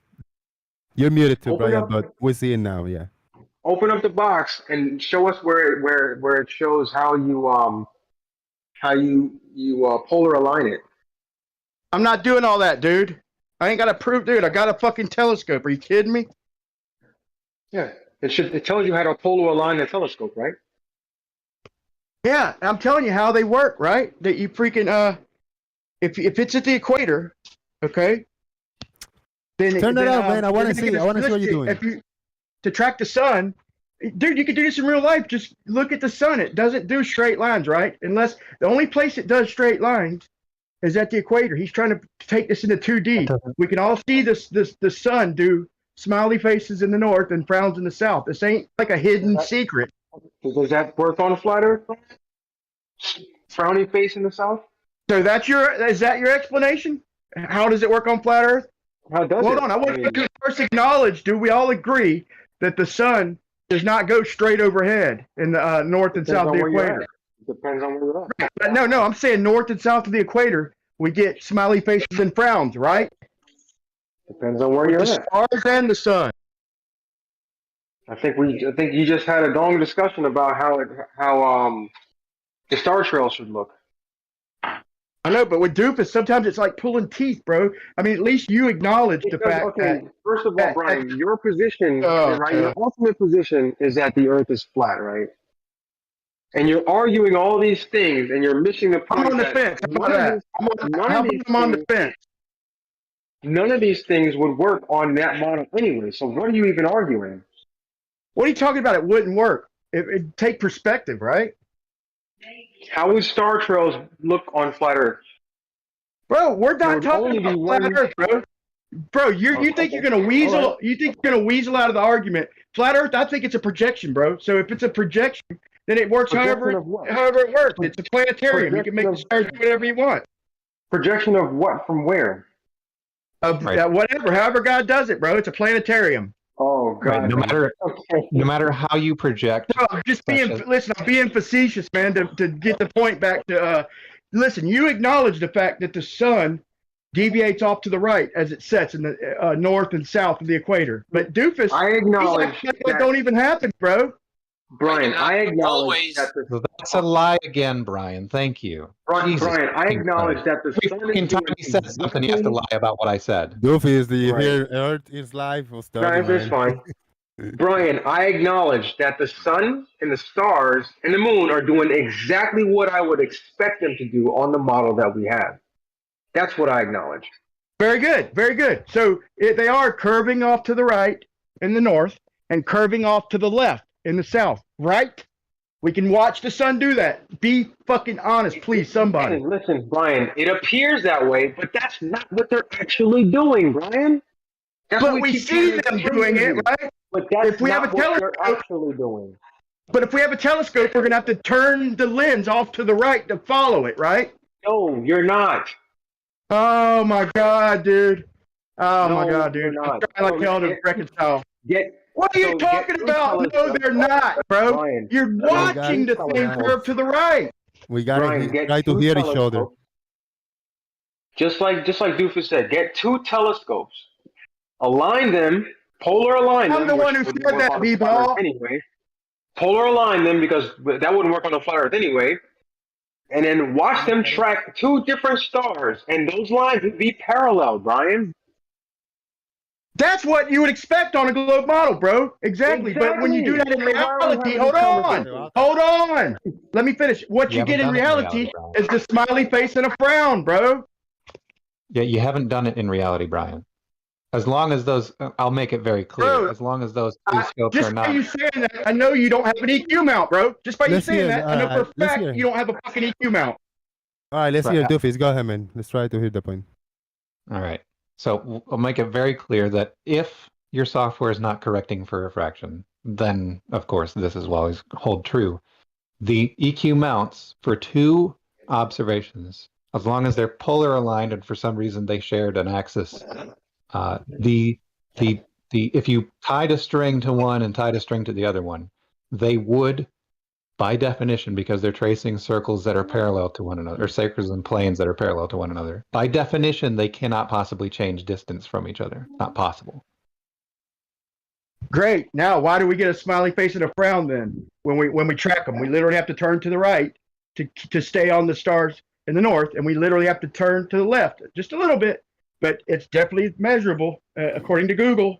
According to the Astronomy Society, I'm going to post something real quick. I never even got to post that. Just hold on. Don't ask any questions for 30 seconds. Right. According to Google's showing images of star trails that we already acknowledged, there would be an apparent separation in the image. Right. Posting images of star trails is not going to make it any clearer, Brian, just so you know.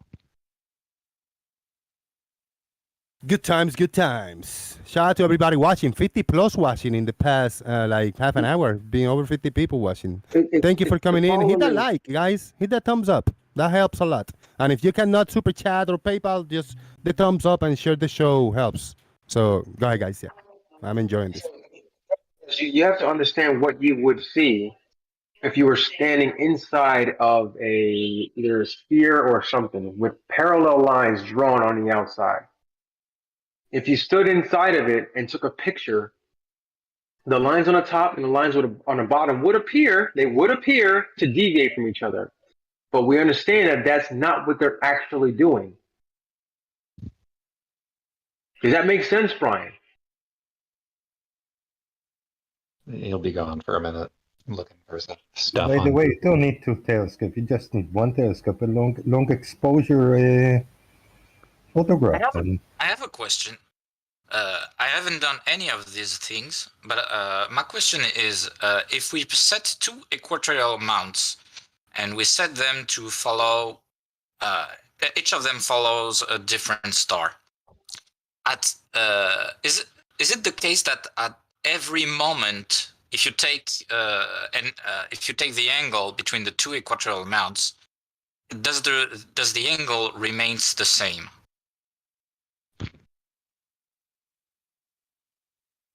I'll say yes.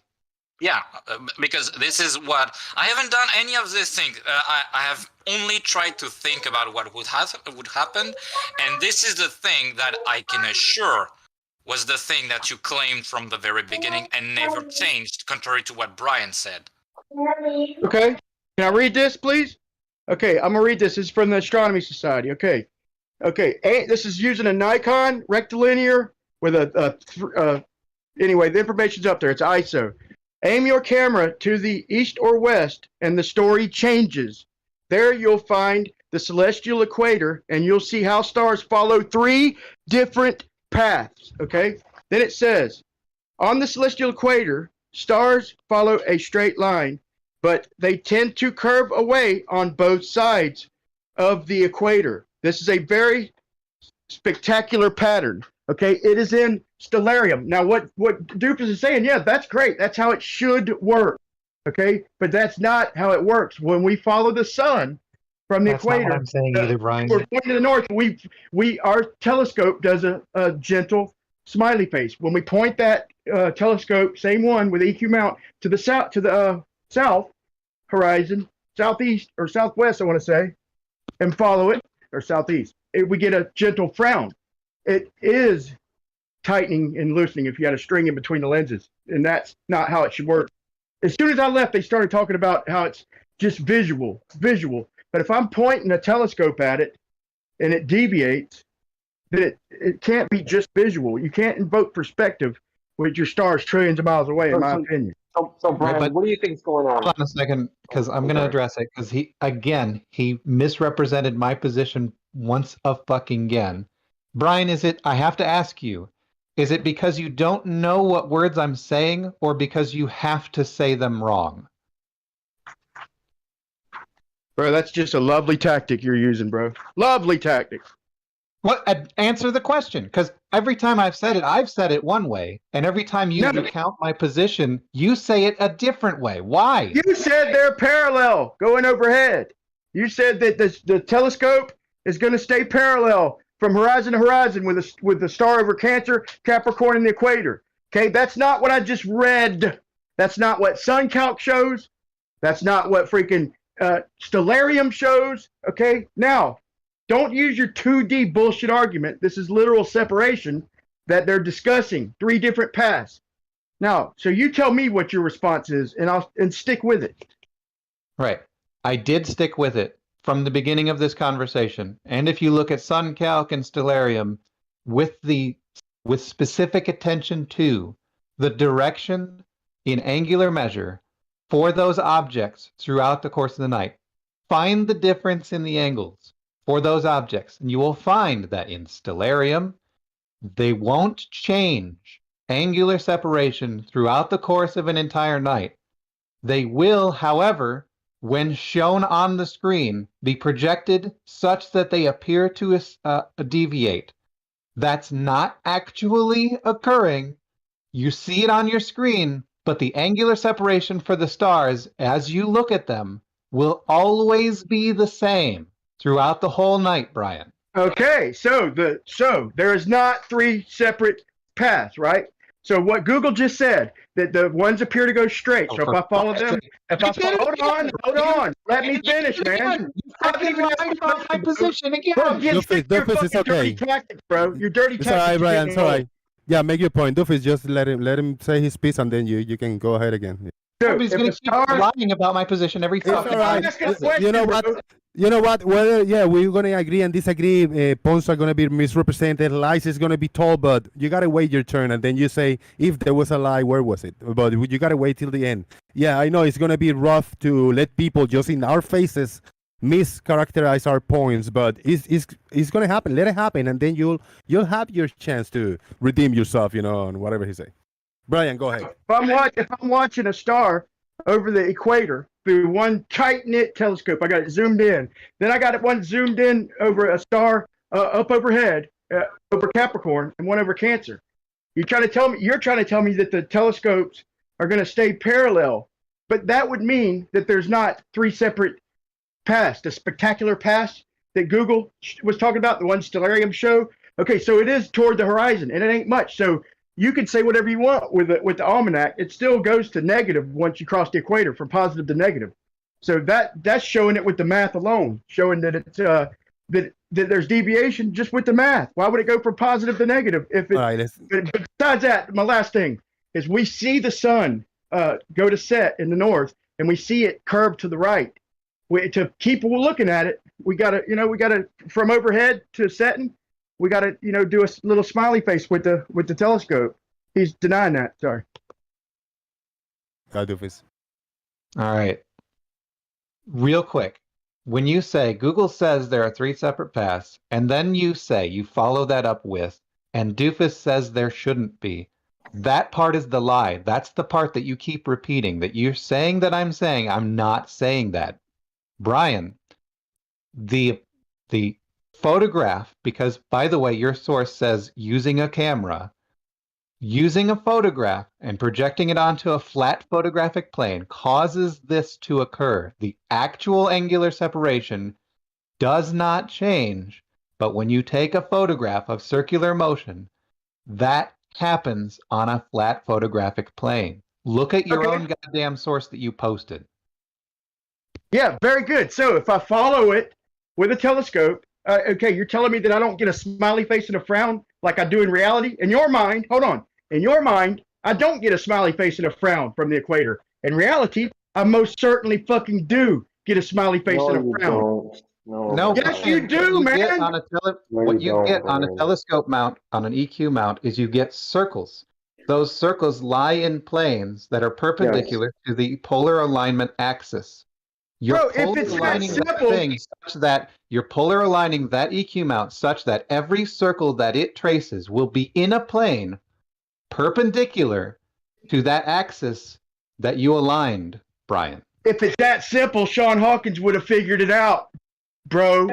Why are we talking about Sean Hawkins? This has nothing to do with Sean Hawkins. I'm just telling you, because Doofus obviously doesn't have an EQ mount. Doofus obviously doesn't have an EQ mount. Because if he did, he would not be denying the smiley face and frown, because that's the cool thing, the two axes of the EQ mount. You don't understand it, bro. I guarantee you don't have one. EQ mount track on one axis only. So how do you make a smiley face then?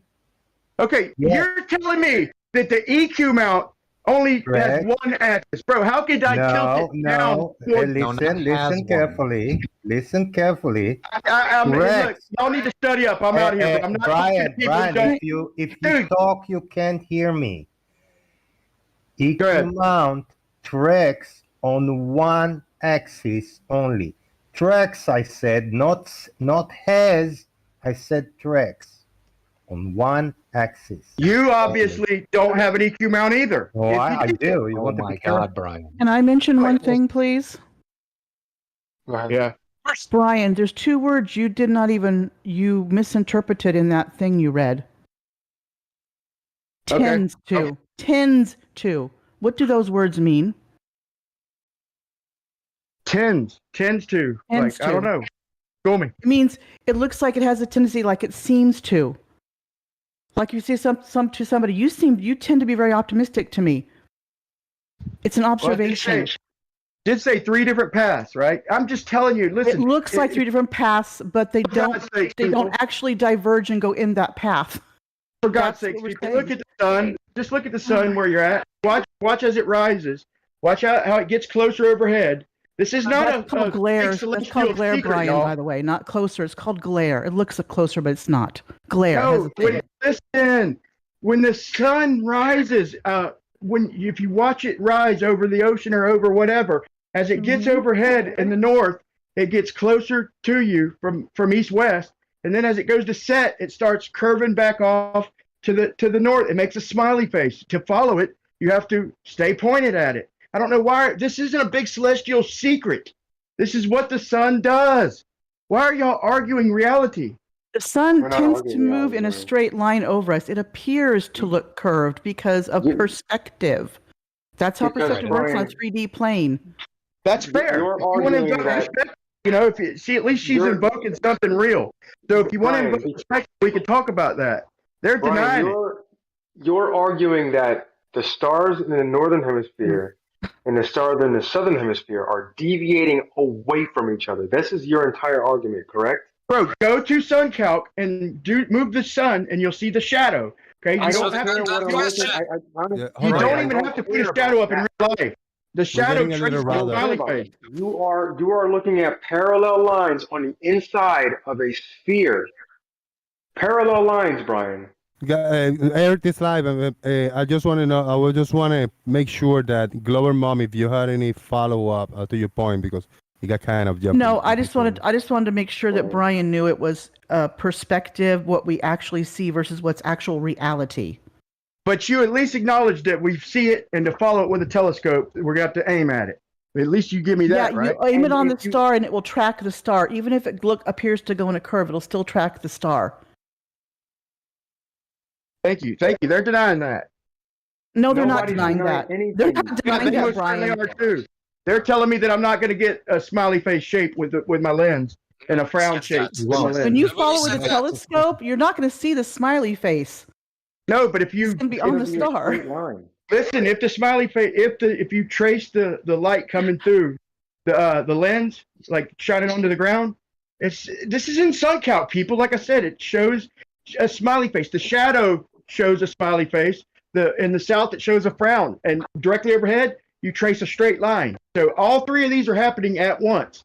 Okay. Brian, here's what you do, Brian. You search your closest local astronomy club, see when they have public observations, and you go and see how they track stars on one axis. Or just go to sun calc, Chikey. No, sun calc. Nobody will go to sun calc. Reality. Tracking Bro, if you want to invoke reality, with an equatorial mount on a single axis, Brian. So what are you going to tell me when I put a stick in the ground, Chikey? When I put a stick in the ground I here don't in the care north, about and I get a sticks in the smiley ground. face? What are you going to tell me then? Brian, sun calc is a Mercator projection. It doesn't matter, bro. The does star matter. trails show it. If you don't understand that, then either you don't understand 3 dimensions or Oh, no. Now you're bullshitting people, bro. You're bullshitting people because the Mercator, it doesn't matter what map it is. It shows what happens in one single location, bro. It shows what happens for you which is locally. actually based on a globe. Don't deny that's what happens Which is locally. based on a globe. They just put it on a Mercator projection, but it's based on a globe.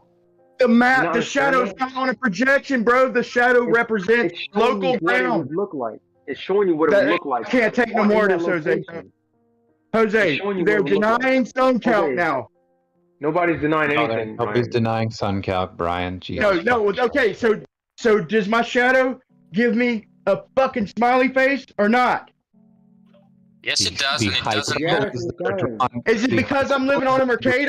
Is that because I'm living on a Mercator? I'll try to answer your question that you asked very clearly, Brian.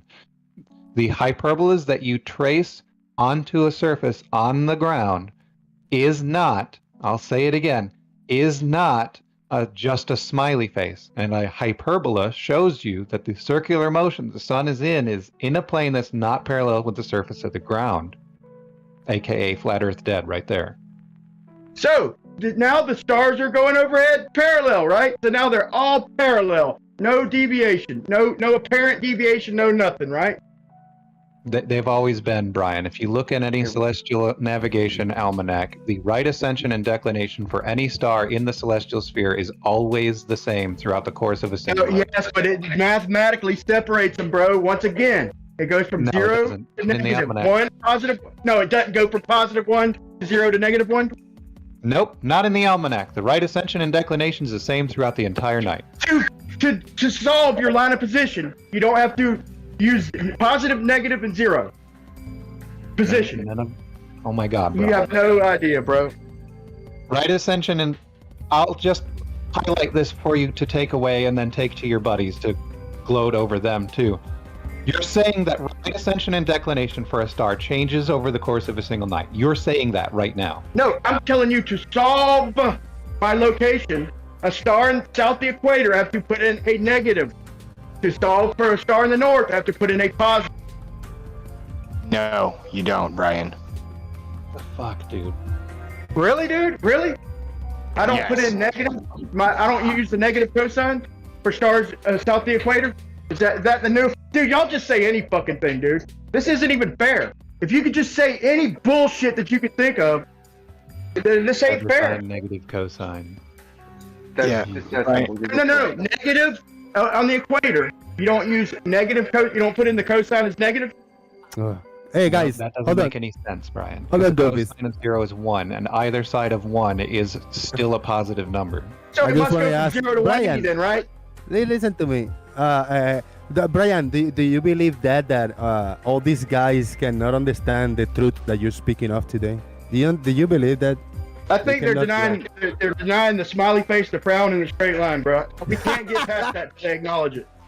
Hey, shout out to Leo, big $10 super chat. $10, hell yeah.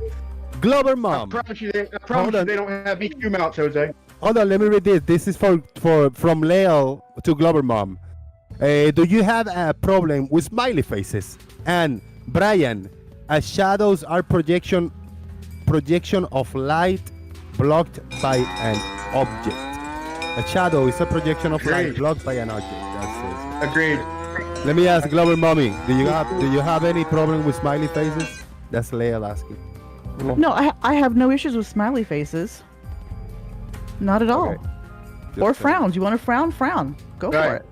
Let me put it like come up this. with a frown. That's all. Let me put it nice. I'll put it in a nicer perspective. Would not be able to track a star with a flat Earth. Just saying. Okay, so let's say this. So the lines we see in the star trail over the equator, they appear to converge and diverge, right? Can we at least all agree on that? The appearance, Yes, they appear to appear converge to. and diverge. Mm-hmm.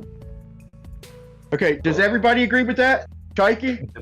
It depends Doofus? on how you're looking at it, because if you're looking at a Yeah, photograph taken on a flat can't move photographic forward. plane, or if you're looking at a Can't move projection forward. onto a flat Jose, can you surface. post this picture? Jose, can you post this picture right here? I'm on it. Brian, can you look at this picture?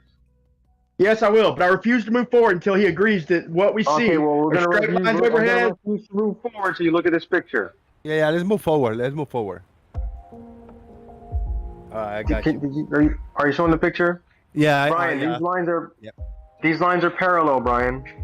Do they appear to curve? Yes, they do. You Talk are to Doofus. inside of a sphere. Okay, talk to They are Doofus. parallel lines. So talk to Doofus. Doofus, you agree that we see what we see with our time lapse at the equator is divergence and convergence. Would Doofus agree that that's what we see? Oh my God. That's what a camera sees for sure. Because I've always said from the Okay, beginning that's of what the the shadow conversation sees when I too, got right? here, because when I got here, that's what I said, that a camera should. Okay, good. With a flat And that's what the footage- shadow measures too, right?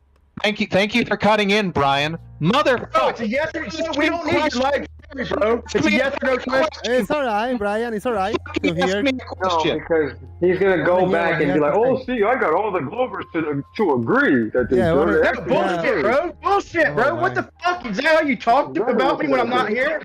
That's exactly Bro, what what they're gonna do. the Don't Bro, fucking where you ask come me. up with this horse shit? If you're not gonna listen to the answer, don't fucking You ask me a answer it. Now question. shut the fuck up and let me If respond. you say something to me, it's just going to be noise. It's bothering you so much to fucking agree with reality, ain't it? It's just killing you.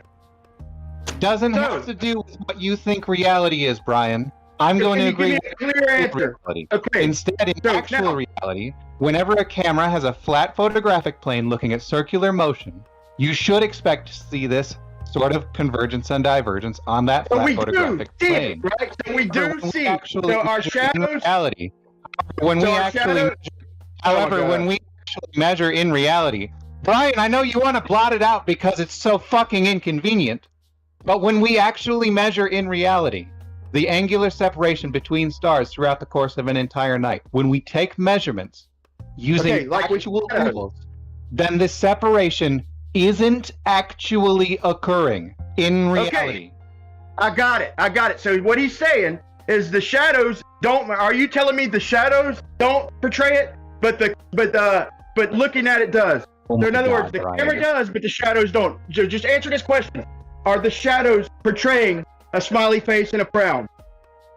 Right. The shadows are following hyperbolas, which you can interpret as smiley faces and frowns, specifically because you're projecting onto a flat surface. Okay, so now are the lines separating? On the flat surface, yes, of course they are. Okay, so physical separation. Our lines opposite the sun or star trail is physical. We can measure it with physical shadows and measure the physical separation. Right. The physical separation, as I said, is on the flat surface that you've used to trace the path. However, in actual reality, when you use something to measure the angles between those two objects, you will find the angle does not change throughout the course of an entire night. Okay, now, so if I'm in one position on my little 50 by 50 square foot box on your globe, and I'm going over backwards, you're telling me that I would get two different directions. I don't care what's causing it. You're telling me that it knows I'm on a globe and it knows to diverge where I can measure it with shadows? That's impossible on a globe, bro. I know you're fighting it, but eventually you're going to realize, bro, that's impossible. You can't have two separate directions. I don't care what way they're moving. I don't care if they're both smiling. If they're moving in two separate directions, then that means it's got to be something more than what's going on. It can't be diverging if I'm only moving one direction. You can't have divergence. It could be, Brian, that you don't have, and this is not a dig specifically at you, because flat earthers always have this problem. It could be that there's a problem in how you're interpreting the geometry of the situation. If you have two circles that are in planes that are parallel to one another, and then you trace the path that those circles take on a flat surface inside those circles' radii, or inside the circumference of those circles, they will trace hyperbolas on that flat surface. This is expected to occur. This is something that geometry says should happen, and you're having an issue with it. I have a comment to read, and then Brian can rebut it. It's a big super chat by who's this? Lel again, Lel. Thank you very much for another $10 super chat. Heck yeah! And I quote, Jose, maybe that stuffed frog uses a magnitude of logic greater than Brian. Maybe Doofus should teach the frog rather than Brian. How about that? Shout out to the frog and shout out to Lel. Thanks for the super chat. Here's the funny thing. This is where I haven't even had to leave the equator yet. Somebody's got music playing in the background, man. It's getting a little too loud. But check this out. If I'm south of the equator or north of the equator, he's trying to invoke geometry, but the stars straighten out at the equator from the north or the south, and you see an antipodal type of rotation. So it can't be just the geometry, bro. It's got to be reality, or else we wouldn't get physical separation. Oh my God, Brian. Boom. Thank you. That would mean I could just take a camera. That would mean I could take a camera and point it at the north and just rotate it over backwards, and I'd basically form a equator. If what they're saying is true, then it doesn't matter if I do it over the time span of a minute or 12 hours. If these stars are trillions of miles away, I could just spin the camera over backwards toward the north, and I would get deviation. If it's just the camera or the shadows. Do you not get a perspective works? Overhead, you don't get perspective like you do toward the horizon. Honey, I totally agree with you. I agree. It's perspective. They don't. They can't. They are agreeing it's perspective. You're just not listening to them effectively. Okay. Is that it, Doofus? Is it perspective, bud? Right. Perspective projection is how it's described for how camera focuses light onto a flat photographic plane. Okay, good. That is a perfect example of how perspective is actually Everybody defined. good with that? Are we all good with that? The stars are doing what they're doing because of perspective. We can measure them due to perspective, all that. I'm good with that. With this, Brian, let me be very clear.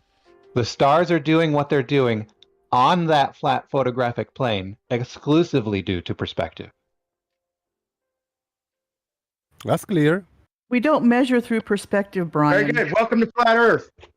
Yeah, that has nothing to do with the Earth being flat, Brian. It's all right. It's all right. I like that. I like that battle cry. Welcome to Flat Earth. I like that. Just to poke a little bit. That's how we explain everything through perspective. You don't measure through perspective, though, so you don't have a victory over this. Brian, earlier in this argument, you brought up I'm your good new. with, but I'm good with that. I'll call that common ground at least. I'm good with that. We can say the stars do what they do because of perspective. I'm good with that. They look like they do what they look like they do because of perspective, but what they do is something completely different. Right. That's better.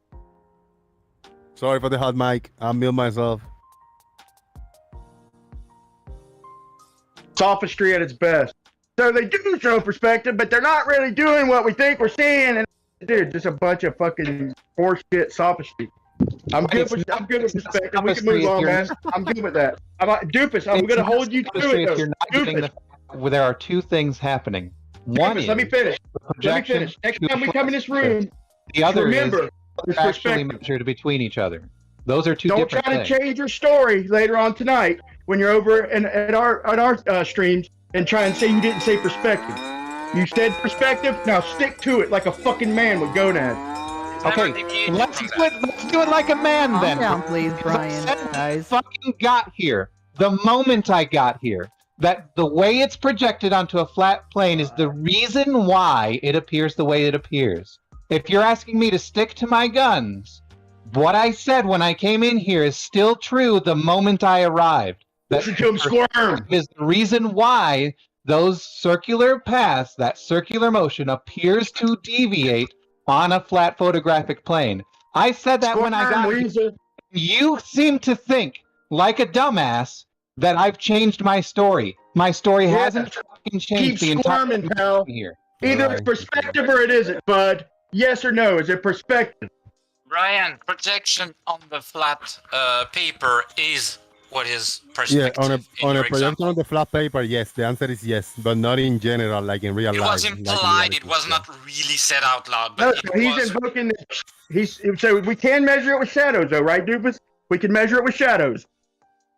Right. When you project those shadows onto a flat surface, which is what you're doing, you will see that they trace hyperbolas, which will, on that flat surface, have separation. However, when you measure to those two objects, the angular separation between them doesn't change throughout the night. Are shadows 2D measurements? The altitude, elevation, and azimuths? Or right ascension and azimuth? Is that a just answer the question. Do you think is that a 2D measurement or not?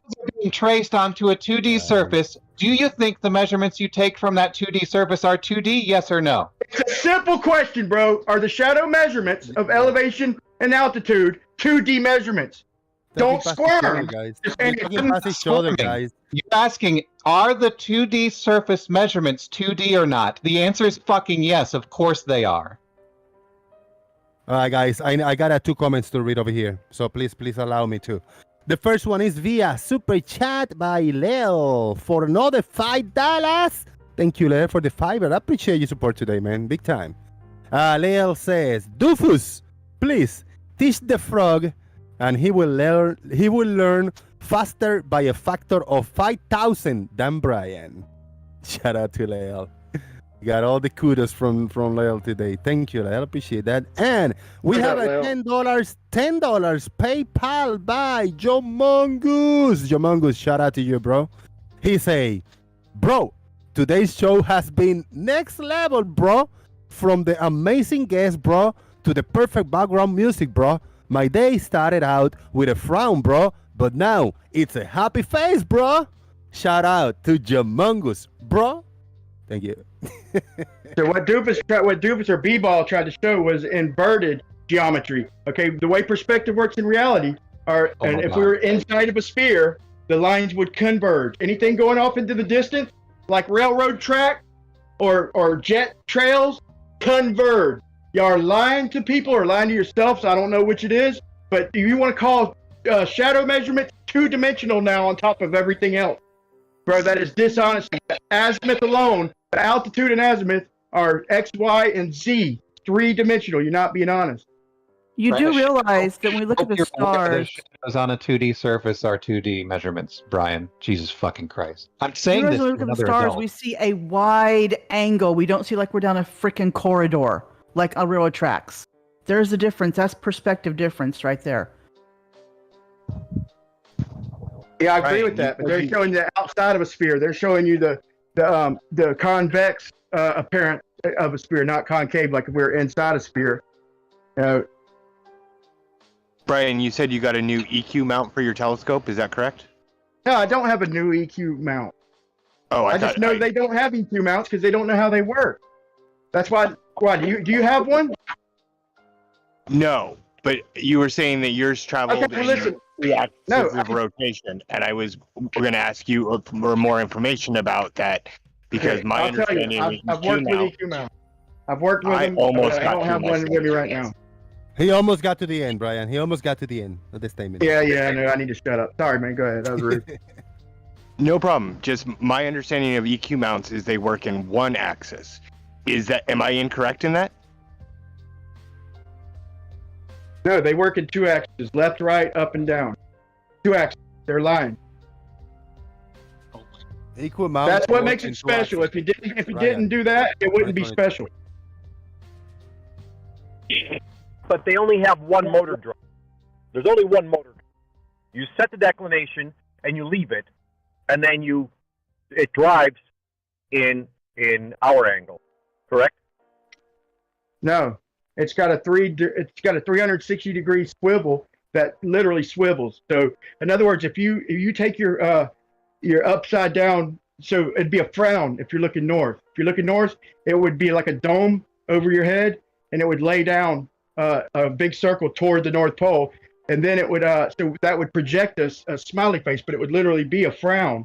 But and the same thing when you get overhead, it's a 180 degrees over directly straight overhead, and then as you go toward the southern pole, it's like taking that dome over your head and laying it down toward the South Pole. So it's like a 360 or a 180 dome that stands up, lays down, and then it lays down, stands up, and then lays back down.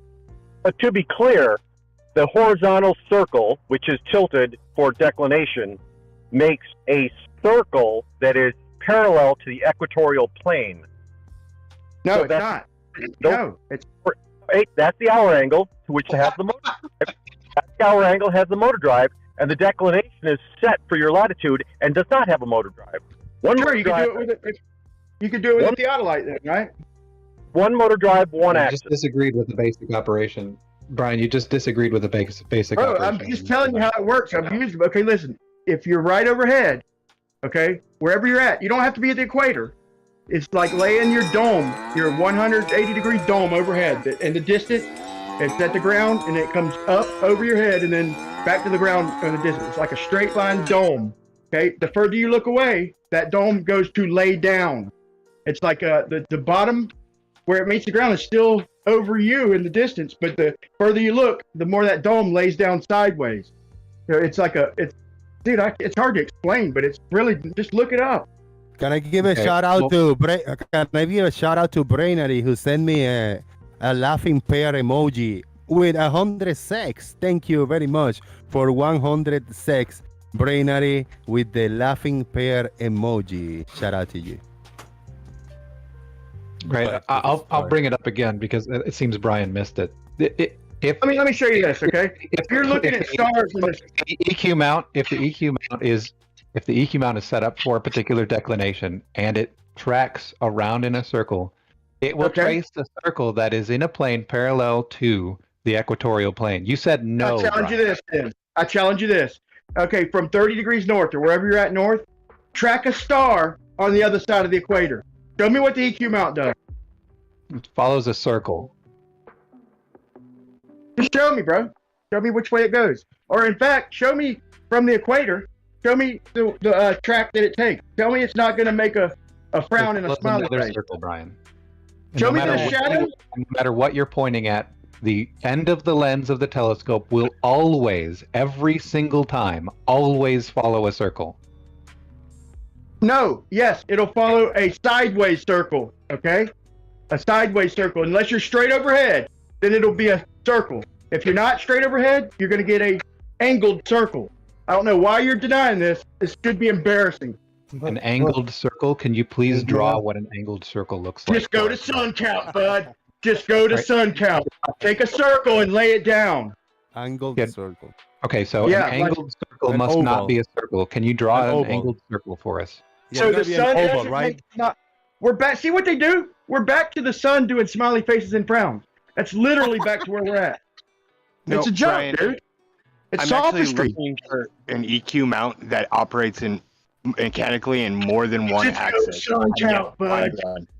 Can you Just go to can you sun point count. me to an Can you point me to an EQ mount I can buy that operates in more than one axis? Because the only ones I'm finding available for sale only act in one axis. During tracking, you should specify. Right. Well, yeah, I got a quote right here by Mark Taylor. An EQ mount has two axes but can track in just one RA. I don't know what RA means. Yeah, I think Right this was the ascension. Right ascension. misconception. Yeah. You want to change your story now? How many axes does the EQ mount have again now? They're going to change your story. Like you never even said it. Change the Brian, story, I Brian. said it has two. It tracks on one. Right. So how many does it have? Wait. Don't change your story. Hold on, man. Never changed. That has never It's changed. fine. So they never said it only has one axis, did they?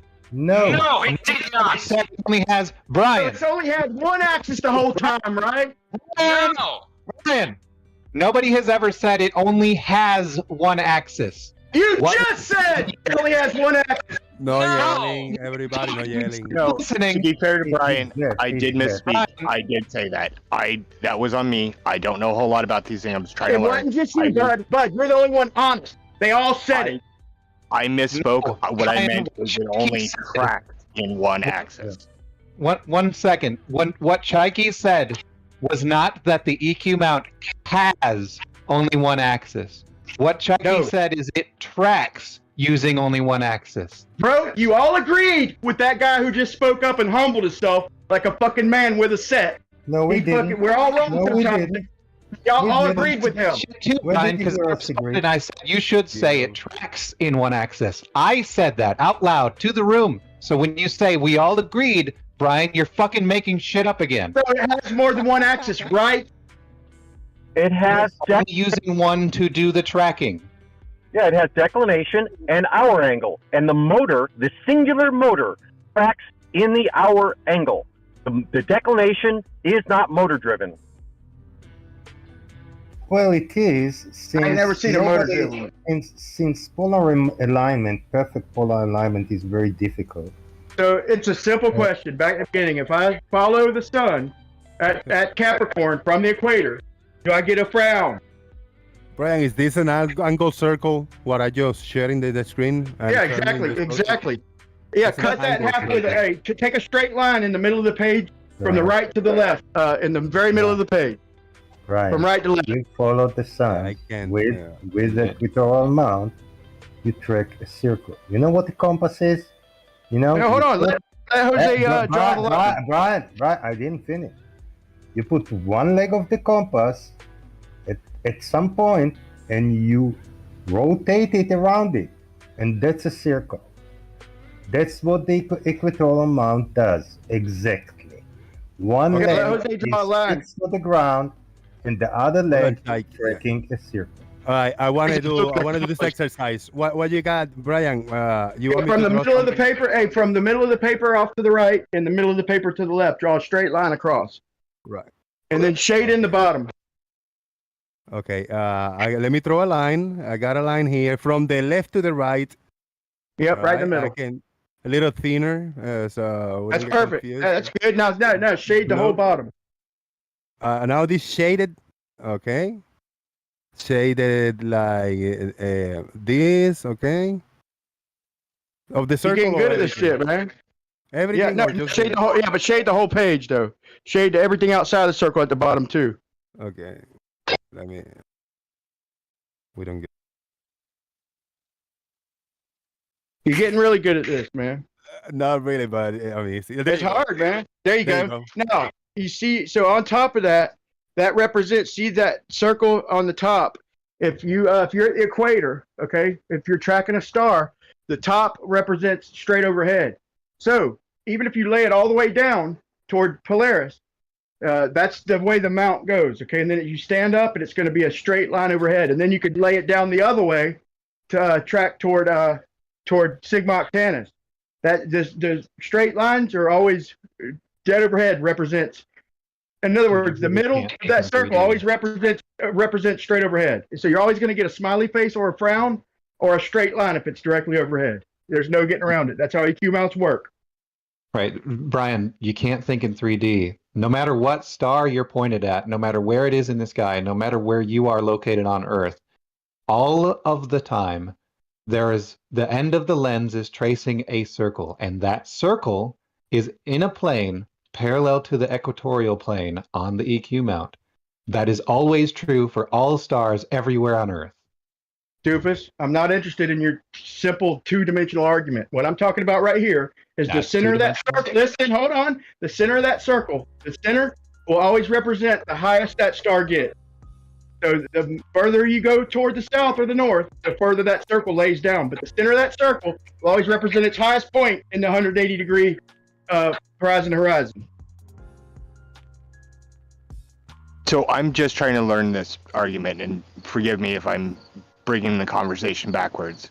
But what I understand about EQ mounts now is they track in one axis, meaning that if they are locked onto star and tracking it, they only move in one axis. That's wrong. It's a circle. It's a circular axis, and it lays down 180 degrees. They're full of shit. Oh, okay. Could you provide me a link to that EQ mount? Because the ones I've found only say that. So we're back to, can you provide me? Oh, maybe I'm wrong. Maybe I'm wrong with that. Maybe I'm wording it wrong. Okay, but when I think of 3 dimensions, okay, the best example I can give you is sun calc. If you use a shadow, okay, then you're going to trace it, and if you had a light coming through the lens from the end of the telescope coming in through the lens, it's going to trace a shadow, a smiley face or a frown on the ground, depending on whether you're looking north or south. Even if you're in the north, you're still going to get a smiley face and a frown. Right. If so you look past the equator.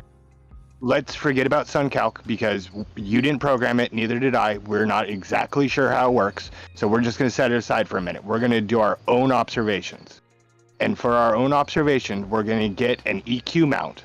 We're going to assume that the EQ mounts that I've been finding and all these are accurate and they track in one axis. It locks onto a star. How does that allow for separation and deviation in 2 axes when it only can track in 1? Hey, can I give a holler to a super chat? Let me give a holler to a super chat, Brian, over here. Quantum Degreaser came through with a $10 super chat. Thank you, Quantum Degreaser. Appreciate everybody's support today. Quantum say, bro, as a high IQ flat earther myself, I agree, Brian. Star Trails peaks are confusing, bro. As are spheres and rotating stuff. And star spacing and rotating axis makes no sense. Am I right? Keep it flat, bro. Yeah, he's right. It is confusing, but the devil's always in the details. So upon first glance, it's like a great glow proof until you really look at it. So if you take and look at the sunrise, where you're at, I'm at about 29 degrees north. So when I look at the sunrise and at solstice, it rises, or let's say equinox, it'll rise right in front of my face, due east. Okay. Then it works its way like toward the equator as it comes overhead, and then it works its way back out to due east. Now at solstice, it rises even what appears like further north, or further to the left, and then it's even more obvious. It converges like over my head, and then goes off to the north as it's set. This is what this, you know, if he wants to call it perspective, that's fine. Like she called it perspective, that's fine. But the globe model does not invoke perspective because of the distance to the stars. But I just want to hold Doofus. I just want to pin him down to one argument, and so when I talk to him later, he sticks with it. Brian, make your point. And I haven't changed my position, okay? Brian. So I posted a picture of a simple equatorial mount that I have. How many motors do you count? I don't know. I haven't looked at it. Let me look at it. How many motors are there? What is it? Count the motors. How many motors you can count? Oh, okay. The image that you posted, I got it up right here.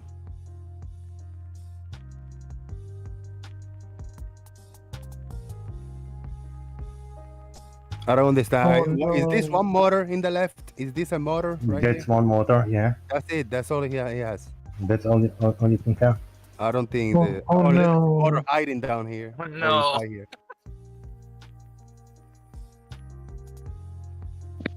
Do you see it, Brian? You can see the both axes. Yes, you can see the other is a bit diagonal. You adjust it with the hand, but the right ascension is motor driven. So it's going to show me if I'm at the equator and I'm tracking the sun over Capricorn. It's going to show me once again for the millionth time. It's going to show me a smiley face. If I stay in that same location, if I stay in that same location and I track the sun overhead, it's going to track a straight line. Then if I angle off toward the south, toward Capricorn, and track the sun during the course of a year, if I don't move, I'm going to get a frown at Capricorn, a straight line over the equator, and a smiley face over Cancer. There's no getting around it. Now it's already a year. Brian, this is equatorial mount. His one axis is the one that right ascension that's pointing north, and the other thing is circling around it. It's a circle with a smiley face. Very good. Very good. So Very good. you agree? Circle. You agree? Agree to what? Do I agree to what? Do you agree that if I'm looking from the equator at the horizon of sunrise on solstice over Cancer, I get a smiley face from horizon to horizon, and then in the south over Capricorn, I get a frown, right? You agree that from one position and at the equator, I get that. No. No. I got a big shout out to make. I got a shout out to make. This is the biggest super chat today. Big time, Lel. $25 super chat. Holy shit, Lel, man, you got paid. Hell yeah. Whoa! Next time, try hit me up on PayPal, Lel, whenever you can. I appreciate that. $25. Yeah, this is a good number. Thank you, Lel. Fact: if anyone on Earth assumes, gives you proper angles of attitude, take the cosine of latitude and divide that by length of x, of the x that the person. Can you repeat, Can you repeat that? Okay. He said the cosine of latitude, and he said multiply it by x. Is x the radius? If anyone if anyone on Earth assumes, gives you proper angles of altitude,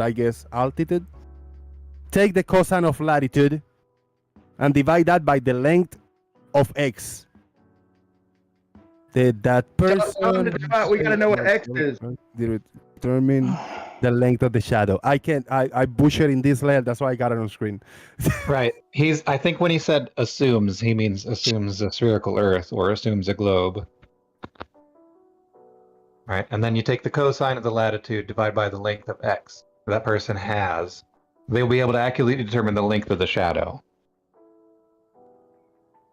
So length of whatever shadow casting device is what he's talking about. That's what X means in this context, is the shadow casting device. Yeah, but that would be two-dimensional. I mean, that would be flat plane trigonometry, right, Lil?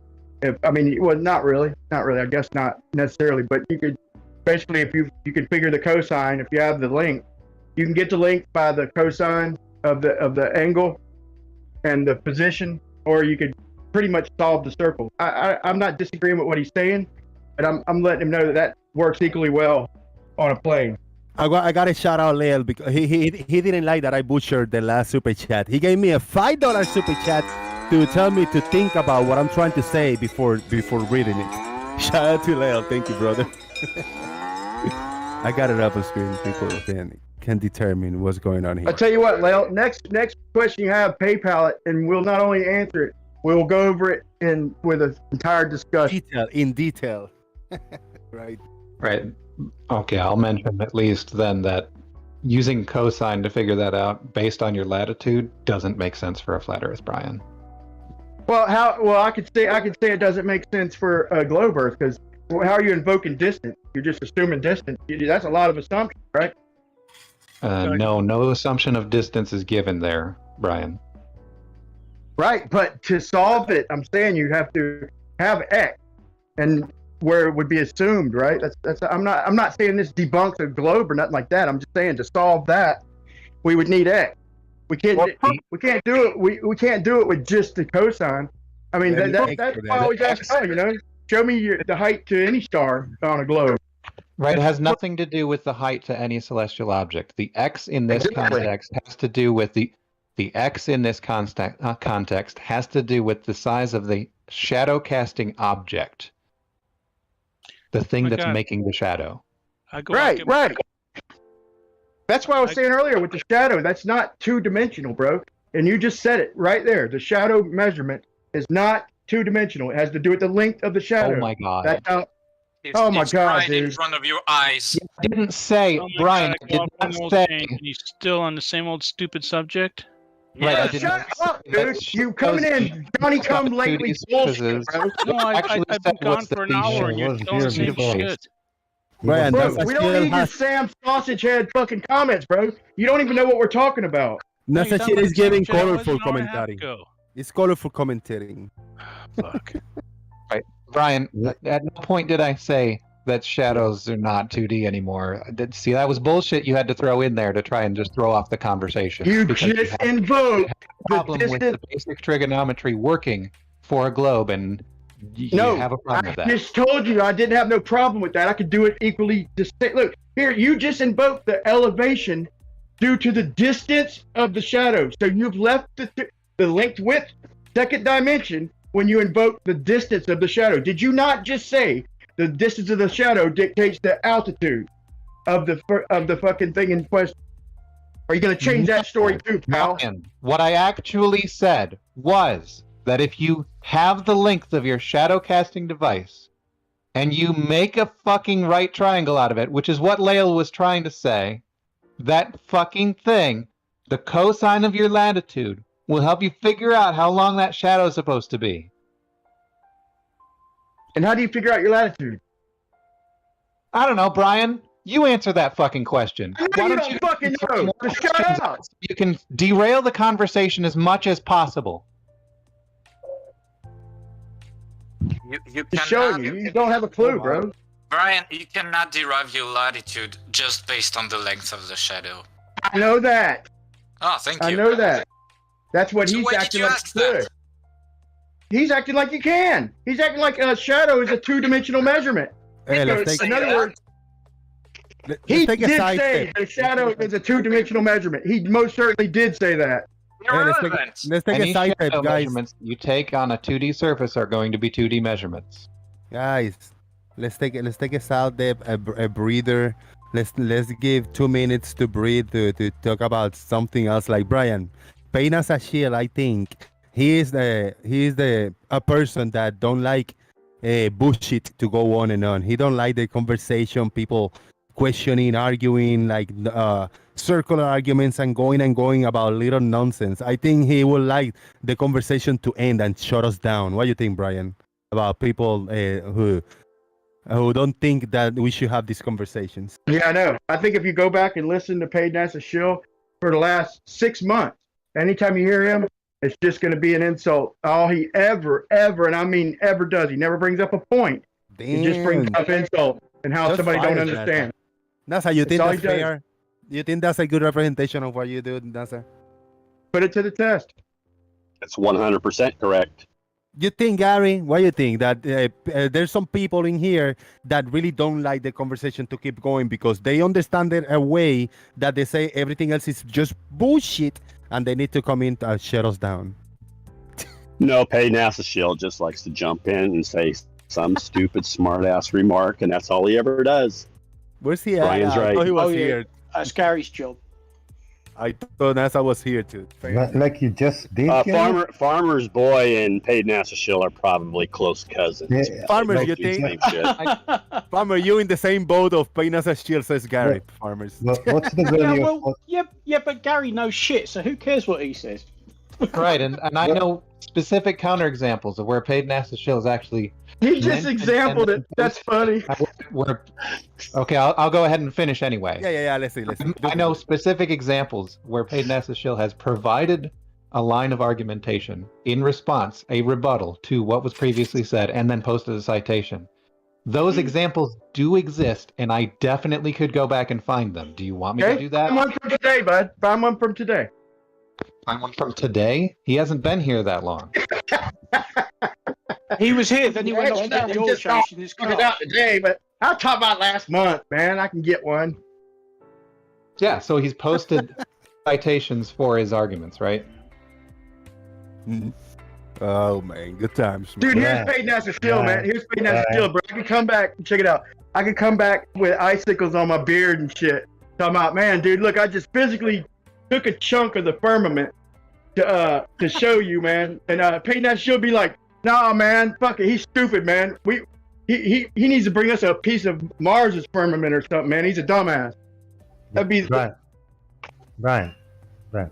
Star's not going to do it for you, but you have an auto level which you know to operate. Why don't you take it out and see if level is horizontal? It's very simple. I can't really prove it, man, because I didn't ask for hold on. proof. Rest in peace, George Numchuck, man. When I did the beat, like I went over a mile, but not quite a mile and a half. And he made a point, which I got to at least concede the possibility of it.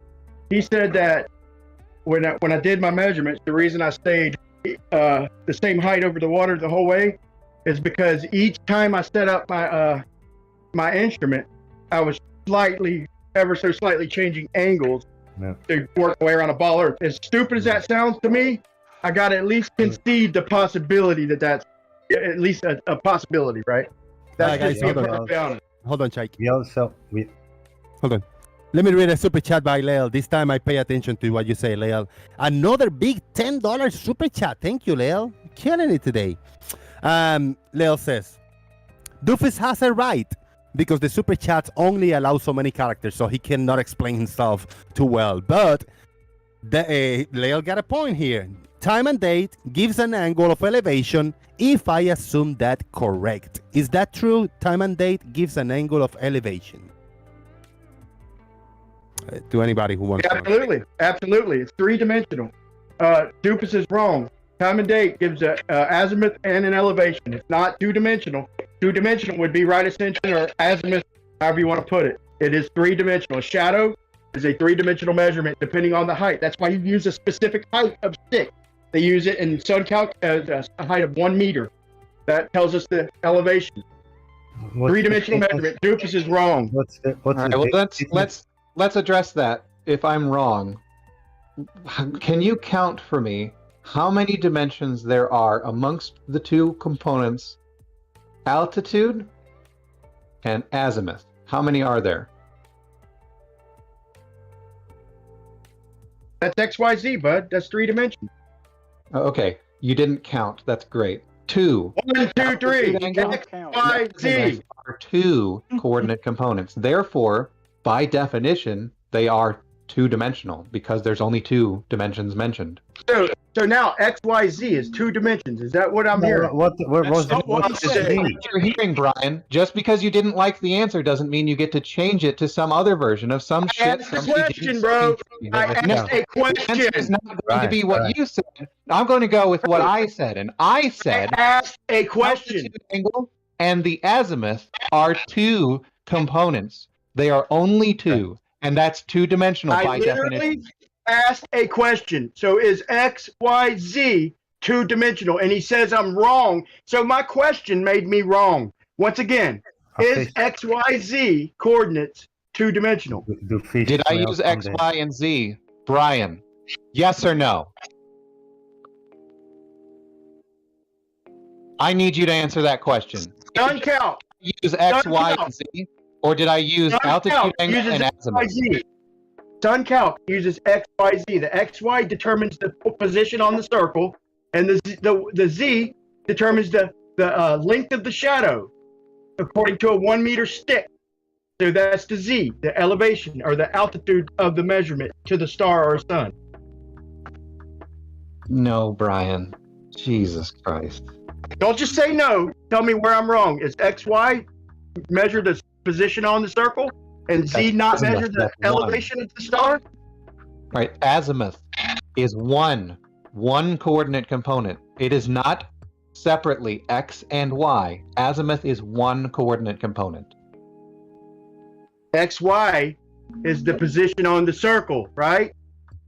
No, the direction. It's azimuth, Brian. So show me how to get your position on Earth, XY, without using the 1 meter stick and shadow with Z. That'd be an elevation. Oh my God, Brian. You're saying, oh my God, I want an answer. Right, we'll try this again. Any moment, at any time, the sun is in, as long as you can see it, there are two components to that coordinate in order to find out where it is. It's azimuth and altitude, or azimuth and elevation angle. Listen, dipshit. We're not talking about the surface of Earth.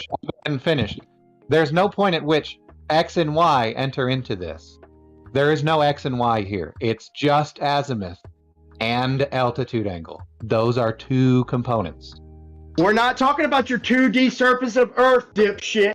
We're talking about the angle to the star or the sun to determine its height.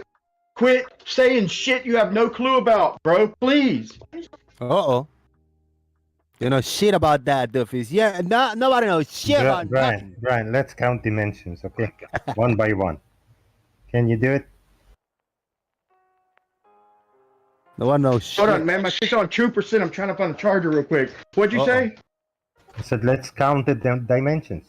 Let's see how Okay, many. wait. If the surface of your sphere. No, forget surface now. Let's count the dimensions. No, Brian, no surfaces. What, are you scared? Are you scared? No, because you said scared, we don't talk about the surface of the Earth, right? Let's count the Dude, dimensions. I'm tired of your sophistry, bro. It's getting old. Chai, come on, you scared, man. Brian, you just said to do this, we're not talking about the surface of the Earth. So don't mention the surface of the Earth, please. Let's count the dimensions now. Been a hot episode today. I'm having fun. Thank you, guys. Everybody.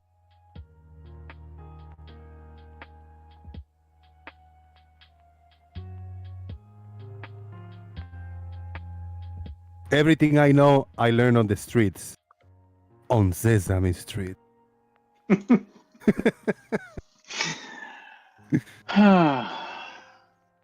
Brought to you today by the letters BRO. Yeah, I got the street cred, you know, street cred. Hey, Jose, how you doing today? Hey, Bob, good to see you, man. This is good. Today is my 60th birthday. Happy birthday, Dr. Bob. Happy birthday. I'm no longer middle-aged. I'm officially old now. Yeah, you're old. Yeah. And how do you feel about that? Elderly. Yeah. Oh, I feel just like I did when I was 20, assuming I had arthritis and a bad back. Yeah, exactly. You're getting that extra 10% discount in the buffet around, huh? With the senior discount. Spent yesterday in the emergency room, so I figured I'd bring my 59s out real well. Yeah. Had some side effects and after effects from that little bout of COVID I had, so I ended up in the ER for a couple hours. But other than that, I seem to be better today. That's good, man. Healthy. Steroids make everything better. Oh, I've heard. So what are we doing today? We're trying to educate Brian on whether or not the surface of the Earth is 2 or 3 dimensions. Brian, do you need to be educated? What's going on here? I think he's a typical flurf, and he started this conversation with a phone on red. Yep. He's desperately looking for his charging cable. In a cellar somewhere. Because then he could say he didn't hear something and, use the delay tactic of, can you repeat that? All right. Well, I'll clue you in a little bit, Bob, because we were talking about EQ mounts and smiley faces and frowny faces. Essentially, he thinks the stars in the sky actually have a change in angular separation as the night progresses. Really? Yeah. Well, that would explain a lot. Oh, he also says that when I mentioned that the right ascension and declination does not change for a star through the course of a single night, he disagreed with me. Really? Yeah. Okay. What's his observatory code? Let me look him up. My readings are accurate to a 10,000th of a degree. How are his? Well, apparently his experiment consists in setting up a camera to a certain direction and never diverging from it, and observing pseudo divergences. Cool. Yeah. Well, if you point the camera towards the north, they're all going to circle around the north celestial pole. If you point it towards the south, no matter where you're on the Earth, they're going to circle around the south celestial pole. So I guess you'd have frowny down in the south and smiley in the north. Is that what he's saying? And apparently this welcomes us to the flat Earth. I don't know why. Really? I don't know either. I don't think he does either. Bob, what they're trained to do is, every time you say something that even remotely agrees with them, and remember, even a blind squirrel gets a nut sometimes, and he may actually say something correct. And if we agree with them, their immediate response they're trained to is say, "Welcome to flat Earth." Dr. Bro, what that means. Dr. Bro, do you know that we have been lied to? By whom? By everybody about everything. All right. Welcome to flat Earth. Yep. Sorry, I had to do it. Yep. Hey, your name's Jose. Welcome to flat Earth. Welcome to flat Earth. Thank you. Love it. Oh man! Shout out to Mr. Victory's Radio. Well, I was using the electronic focuser last night, and my pictures are now actually in focus. I'll stick a couple in chat that I took for tests last night.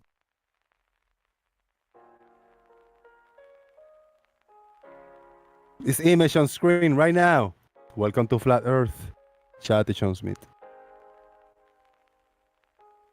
Shout out to John Hansen, being a member of the channel for a long time. Very big supporter. I think he's God level. Holy shit.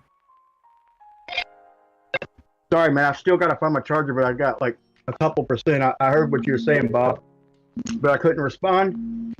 So if we see what Bob's got up there, then we would expect, if we're at the equator, we would expect to see a star trail go straight overhead. And then if we moved to Capricorn, we would expect to see that frown. Okay? And if we move to Cancer, we expect to see the smiley face. But here's the problem. We get that from one position. So if we're on the equator, we simultaneously get this frown and the smiley face north and south. And I say that that's impossible from one position. At least somebody acknowledged the frown and the smiley face, though. They've been denying it for 2 hours, Bob. You take these pictures, Bob? I don't think anybody's denying anything. They're just probably just kind of laughing at your analogy. When you talk about smiley and frowny faces, you're talking about concentric paths around the north and south celestial pole. And that depends on what direction you're looking. And by the way, the star trails go directly over your head when you're at the celestial equator, not the geographic equator. You take these photographs, Bob? Yeah, I took those last night. Do you know that a flat earther told me that you cannot trust telescopes because they got some like a chip integrated, and whatever you're taking a picture of is not real. It's like a deception inside the telescope. Even the $20 Walmart telescopes.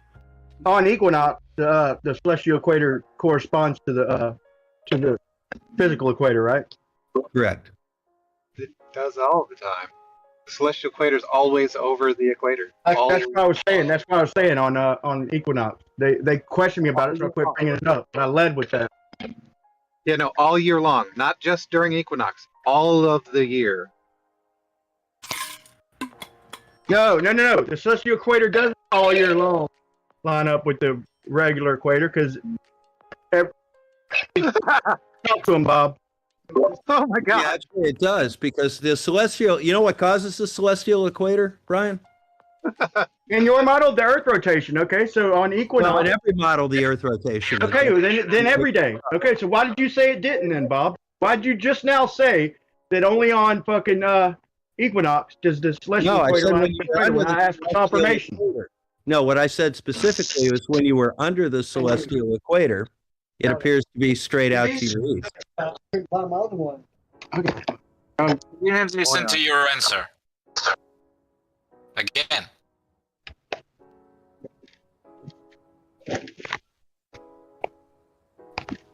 Are you saying I misspoke? Are you saying? Let me get this straight. So y'all forget this shit's recorded, right? So you didn't just say that the celestial equator doesn't line up over the physical equator all year long. Then he came in and said that it does. No, he's correct. I misspoke.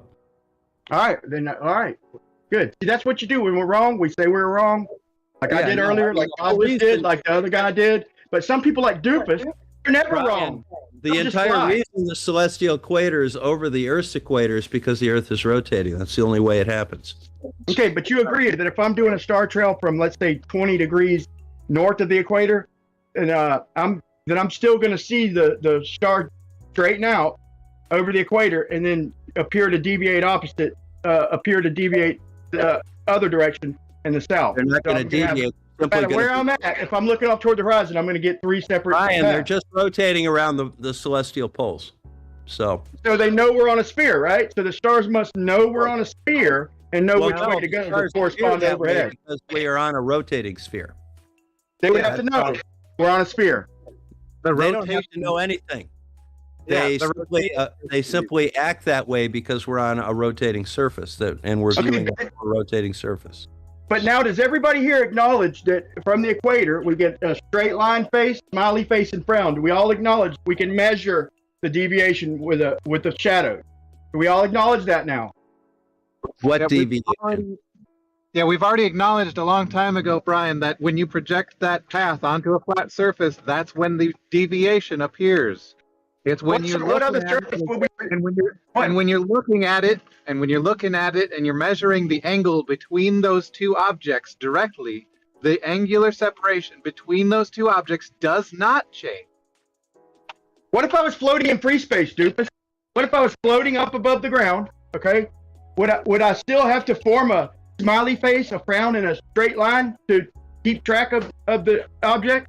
Yes, I would. Your little simple fucking 2D argument is nothing more than obfuscation, dude. It's sophistry. And the simple thing is, anybody watching, we could be floating above the ground. The ground don't matter. The telescope would form a smiley face, a straight line, and a frown. But like Bob said, now they're arguing with me and Bob. No, I'm not arguing with Bob. The telescope will trace a circle. If you're talking about an EQ mount, the end of the telescope will trace a circle, and all of those circles will be in a plane. Talking about the ground. And all of those circles will be in a plane parallel to the equatorial plane of that telescope mount. So quit talking about the ground being 2D. This is what we trace, looking up in the sky. The ground has nothing to do with it. Right, but you keep saying shadows. What the fuck are the shadows on, Brian? Don't matter. They'll diverge and converge, whether they're in free space or on a flat surface. You're not honest, bro. Here's your dishonesty, bro. Hold on. Geometry, it does matter. Geometry of the surface that you're projecting the shadows onto fucking matters. Every single time. It's been hours, and I've said the same thing since I got here, which is You that if did not acknowledge. Which is if you project it onto a flat surface, that's where the apparent divergence occurs, not in the but you're lying. themselves. There He's is no lying. actual objects themselves. He's literally lying. He said the lenses would not project a smiley face and a frown. You said they would be parallel. You said the lenses themselves would not fucking project a smiley face and a frown in a straight line. You are a lying sack of shit. Okay, get your EQ mount, set it up for something that's north of celestial equator and south of celestial equator, and then watch as both times that it's tracking all the way around, the end of the scope traces a circle that is in a plane parallel to the equatorial plane of the mount. So smiley face and frown are not answer the question. Quit. You're exhausting the whole crowd and audience, bro. By changing your argument, they're circles. They are not smiley faces or frowns. They are only circles, Brian. Bob, talk to him, please. They're circles, Brian. Okay, according to each other and freaking and relative to each other, they're smiley faces, straight lines, and frowns. Correct? They're still circles. They're Okay, circles so around the relative to each other, people. Here we go. Here we go. Relative to each other, they are straight lines, but somehow the ground, relative or a to each stick, other, or a stick in a shadow. Okay, I'm going to hold you to this, Bob. Concentric circles. Okay, so there's not three tracks then, right? There's not three apparent directions, right? No, they circle around the poles, and when they're Okay. equal between the pole, they're basically straight over the celestial equator. Very good. So what gives us our smiley face and Because frown? they're a combination of both circles, because of the way of the geometry of the rotating Earth. And what he's going to say next is, well, Google says. I'm not going to say nothing next. I'm going to post your script because you're off script. And now I'm going to join Bob in the Lion Sack of Shit Club. Now he's saying that the telescope won't project a smiley face and a frown, and when he just said that they did. Now he just changed his whole fucking story. You mean the equatorial mount? Yes. The equatorial mount traces a circle. Yeah, it doesn't matter what you're tracking and where you are on Earth, no matter what you're Okay, so tracking. if I angle it down, hold on. If I angle it down towards Polaris, Thank you, Brian, for trying to respond to Bob. Brian, thank you for trying to cut in. Brian, thank you for trying to cut in. I'm responding to Bob. Shut up, dude. I'm responding to Bob. You're responding after I started talking, right? After I started talking is when you decided to start responding to Bob. Motherfucker. Go on. So He's muted. Go on. every single time, the circle, no matter what you're tracing, the equatorial mount was always going to trace a circle at the end of the telescope. Everywhere. He left. Of course he did, because he got muted because he wouldn't shut the fuck up. He'll come back, maybe. Yeah, sorry about that little error. I'm still having a little fogginess right now. It's all right, mate. Yeah, I just misspoke myself. Yeah, the discussion's run its course. It ran its course 3 hours ago or whatever. This is true. Yep. Right, he said that I changed my story several times, and of course, I've said the exact same thing, word for word, since I got here. Yep.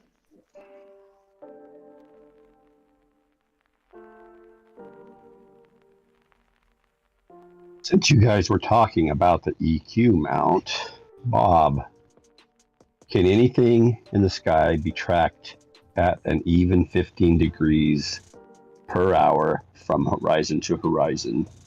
No.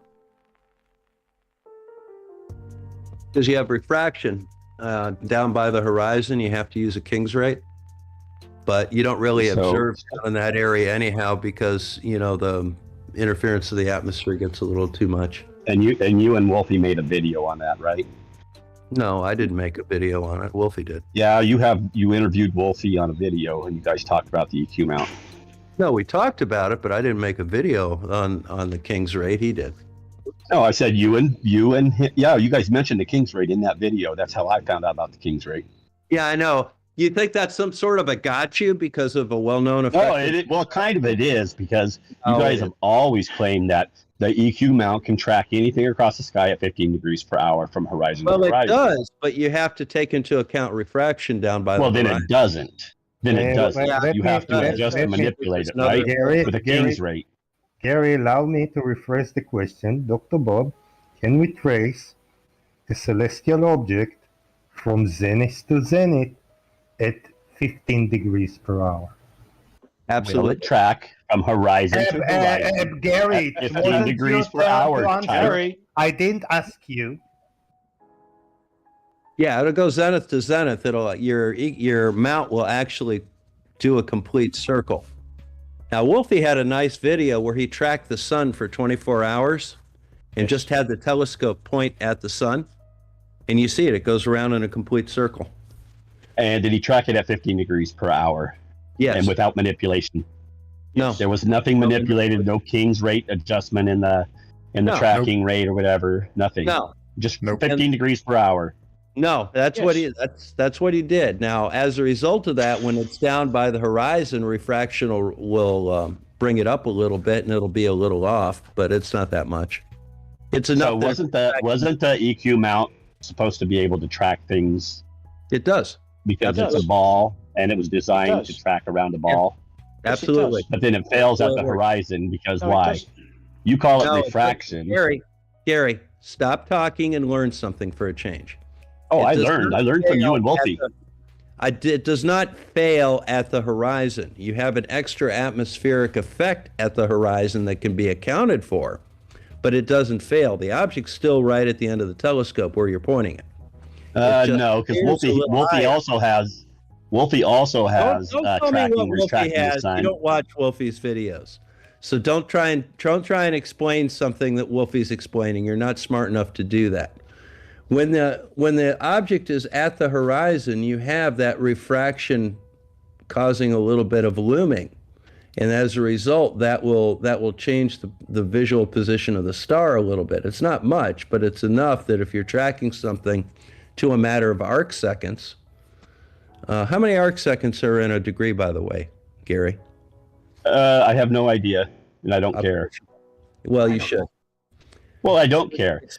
You just confirmed I was correct, right? That it fails at the horizon when it nears fail at the horizon. All about It this does guy. fail.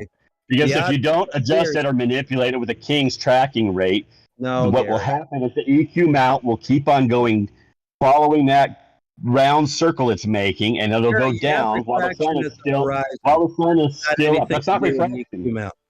It's not refraction. It's compression. EQ mount, Gary. It's things are moving parallel over the surface of the Earth, and it's just compression of angles at the horizon. Keep talking and just not like learn we would anything. So you and I are done.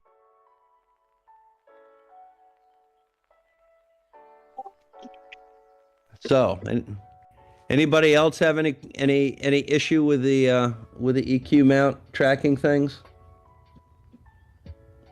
I do find it interesting that when you do polar align it, and no matter what object it is you choose to track, that 23 hours, 56 minutes, and 4 seconds later, if it's a background star, it's going to be right exactly where it was that much time ago. Yep. So at that 15.04 degrees per hour, you'll find things are right where they were. And so, yes, 15 degrees an hour works just fine. Absolutely. The stars don't move at 15 degrees per hour. That's why I said 15.04. Thanks for pulling, Gary. Okay, well, it's 15.0415. Well, try stars at the poles that are above the horizon. You'll see. Well, it's 15.04 15 degrees.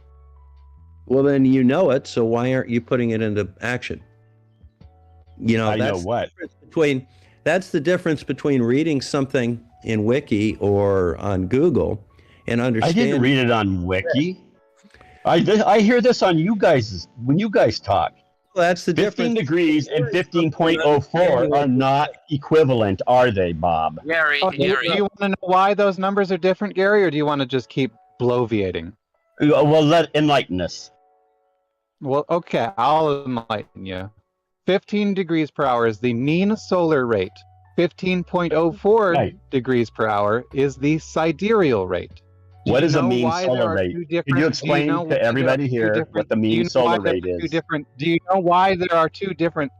I'll do this all fucking day, Gary, if you want to keep talking over me. Stop. Do you know why there are two different rates? Yes, I do. Why? Because the sidereal time is the time it takes the Earth to rotate once in your model. That's why with the stars, every 23 hours, 56 minutes, and 4.1 seconds will be at the same place as the previous evening. That's what happened in reality, right? In reality, solar rate is an average. You call it a mean solar rate. That's an average. It's not 24 hours. What is it? Maybe 2 days a year where it's 24 hours? Why don't you look up solar time again, Gary, before you make a fool of yourself again? Tell us what it is then, Bob. Is solar time an even 24 hours every day? Yes. Of course it is. Or is it an average, Bob?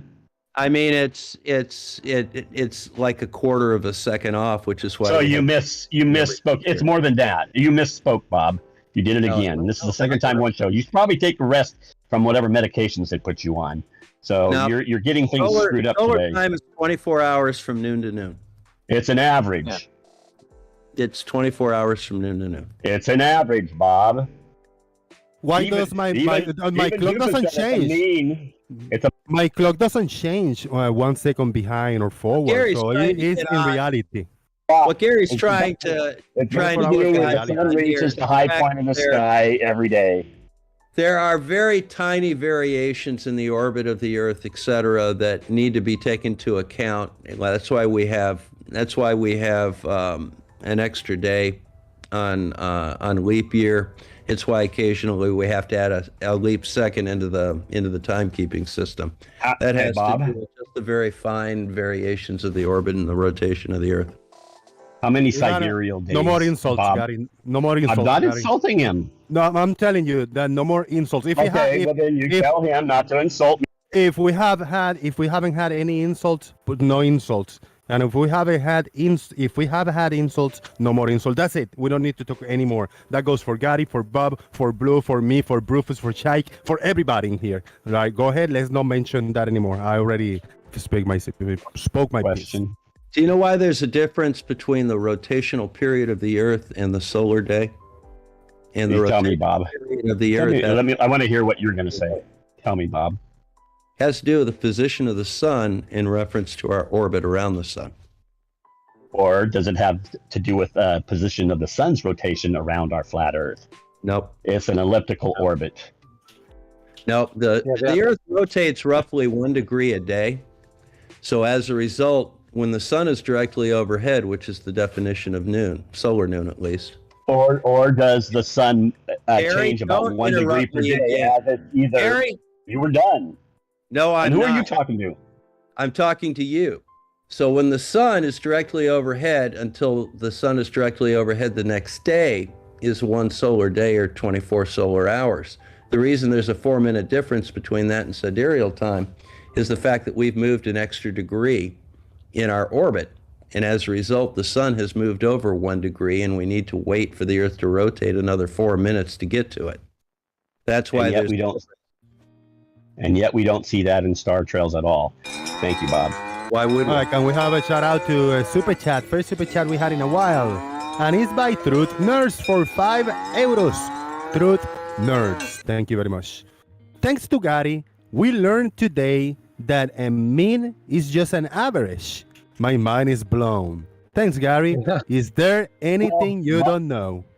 Well, Bob seemed to imply it's always 24 hours. And that's not true. I had to correct him because Dukas even said the right thing. Because it wasn't relevant. That's why. No, it is relevant. And it's more than 1 second. We got a big variation in that throughout the year.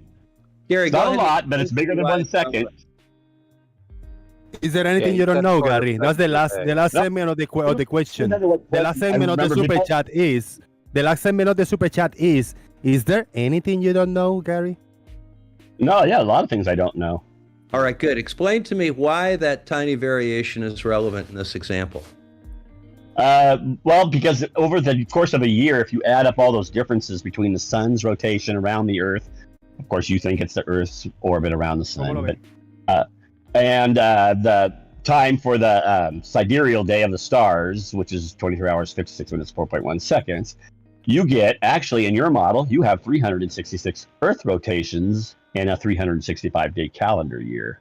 So it does make a difference. That little bit adds up. How? How? Yeah. That I what do you? I don't even know what you're asking now. I'm just saying your whole calendar, your whole solar year is a completely different thing. It's an average of the sun, and it's completely different than that sidereal time where all the stars end up in their same position as the previous evening. You end up with 306. How many rotations are in the evening at the Earth 12 in one midnight year? on January 1st in 1 year and Bob, 12 midnight January 1st? How many rotations? How many Earth rotations? Bob, I'm still talking. How many Earth rotations are talking over there each in other, one guys. calendar year? You're asking Bob a question. Bob is asking you a question at the same time. We're not going nowhere like that. So it's talk and let talk. Question and answers. We gotta allow time to breathe in between. I'll let the other How ones many- if they want. How many rotations on the Earth in your model are there in one calendar year? Is it 365 or is it 366? 365.24. Well, Bob doesn't want to answer, so anybody, I don't care. Did I not just give you the answer though? Yes. I didn't hear you. Okay, 365.24 or thereabouts. Supposedly, how does that work? We have a calendar year as 360. Our calendar year is 365 days. How many rotations are there in the Earth in that model? 364. In that 365 calendar year. 365 point. No, it's 366.2 something.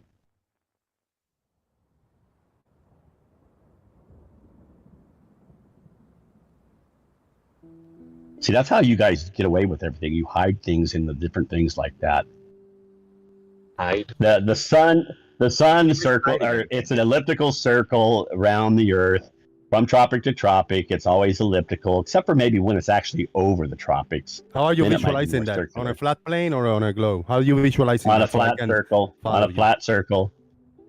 So it's And a it's circuit, every going in a day, circuit. every day when it goes from Capricorn to Cancer. Yes. Oh, I've said it here before. Yes, every day when it, let's say it's over, it's the solstice on Capricorn, right? The winter solstice. So now it gradually starts to cycle inward towards the north Cancer. So it's an elliptical orbit. Each day it's just slightly more inward from it going north on each horizon. It'll rise a little further north, set a little further north, and it will be a little bit higher in the sky when we're talking from when we're viewing it from in the north. So nobody knows the rearrangement of the continents on the whole Earth because No. nothing has You been can presented like that. The I rearrangement. can point the direction when the sun rises. I can look at like time and date, see where the subsolar point of the sun is, and point In that the big direction. And I picture, know- you're visualizing it as a flat. I know that's plane. the direction and that country will be. But it doesn't add It's up a when you put circle. a flat. When you put a circle and you put the continents, it doesn't add up the distances and none of that shit. Well, that's what you guys claim, but I think we can find Wow. out otherwise in the future. There's no illustration. There's no visuals of anything adding up on a flat plane. Straight line from my point will bring you directly to that point wherever the sun rises. I can look on my thing; it'll be about 62 to 63. There is no visuals. There is no Straight illustration. line. Gatti, there's no visuals, no illustrations of how this Earth looks with the continents rearranged certain way that the distances add up. It doesn't exist. You What don't you have imply anything that doesn't will show exist. all the continents lined up either. You just Yes, have the little globe. pictures that you pretend Yes, the are a globes. ball. That's Okay, it. I That's know, what we that's- got. But you don't have a that's flat nice. one. There's many globes. Yeah. If an elliptical circle, like I said, if the sun is in an elliptical cycle, not an ellipse. moving from it is an ellipse. If it's gradually closing in, that's an elliptical circuit. No, that's a Yes, spiral. it's not. It's not. A spiral is when you have a circle. It's an elliptical. It's a spiral. Yeah, I'll give you Earth that is much. circular. It's an elliptical. Yeah, let's call it not an an elliptical ellipse, is it, spiral. Gary? It's There an ain't no elliptical such thing, spiral. Gary. It's closing in a little bit each day. Stop It's making shit spiraling up. inward, Either elliptical which would or be spiral, not elliptical. both. It cannot be both. Make your mind up. Pick one. And we'll call it spiral to make you happy, Blue. Yeah, let's let Blue Good. and Gary have the floor. But it's closing in a little each day, which makes it kind of elliptical, I would say, wouldn't you? It's not a perfect circle each day. It's not a perfect Yeah, each a circle circle each that day. gets Hold on, smaller Doofus. and Blue and larger Gary. as Blue it and goes, Gary. is a Doofus. spiral. Blue and Gary. Yeah, Doofus. it gets a little closer and a little closer each day. It's an elliptical spiral. Well, that's what we're going to call it, because that circle that's not a circle, but it's gradually decreasing each day as it moves towards Cancer. Decreasing. And it increases as it moves from Cancer to Capricorn. Slightly more, and that's why you'll see the sun, when it's moving from Capricorn to Cancer, you'll see the sun each day rise just slightly more to the north and set just slightly more to the north and slightly higher in the sky as it crosses the sky. So until it reaches. So it's in a circuit above the flat Earth. It's in a circuit, but once you use spiral, it's an elliptical spiral. Let's just call it that. Yeah, It's okay, not so, a perfect. It's not a perfect circle. It's more elliptical, and it's spiraling inward. Yes, but it's not spiraling Or upward. its rod is circuiting above the flat. And that will give us all of our sun angles. angles, which they say we have to have a tilt and to get that, but that's just not true.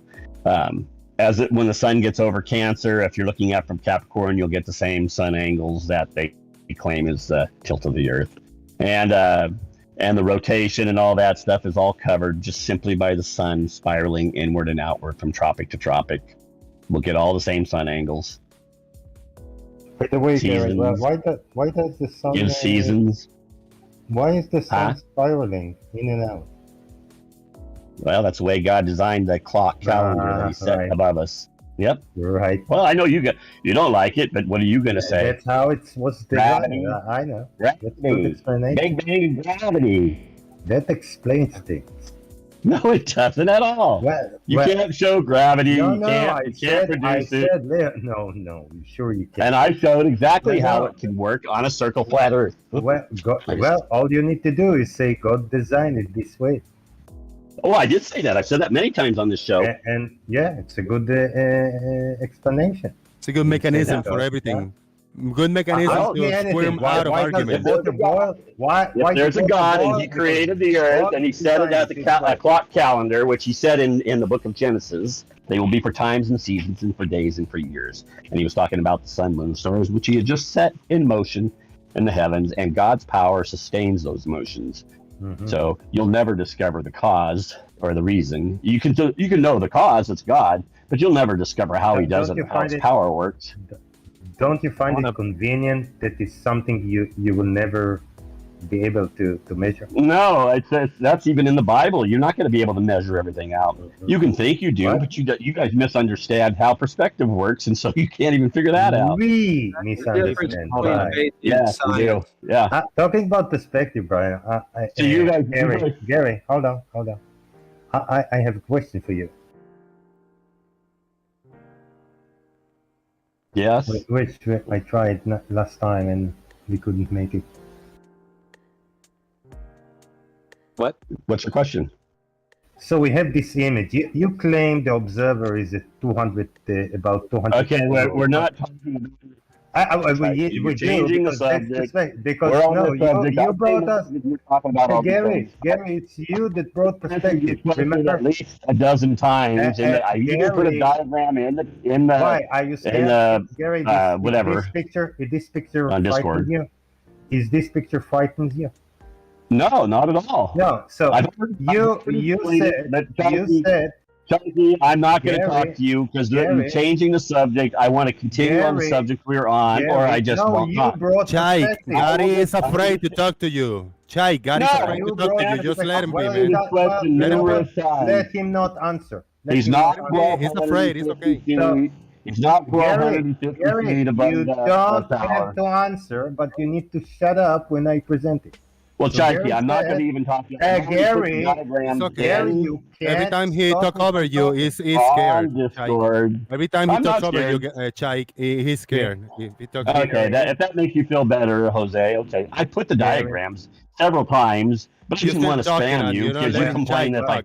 you complain if I spam, so I can't keep putting the diagram in there every day. Well, I put it in there at least twice, maybe 3 times. So, He's Gary, scared. Chike, he's describe- Gary, can you exactly. shut up at No, least? he's scared.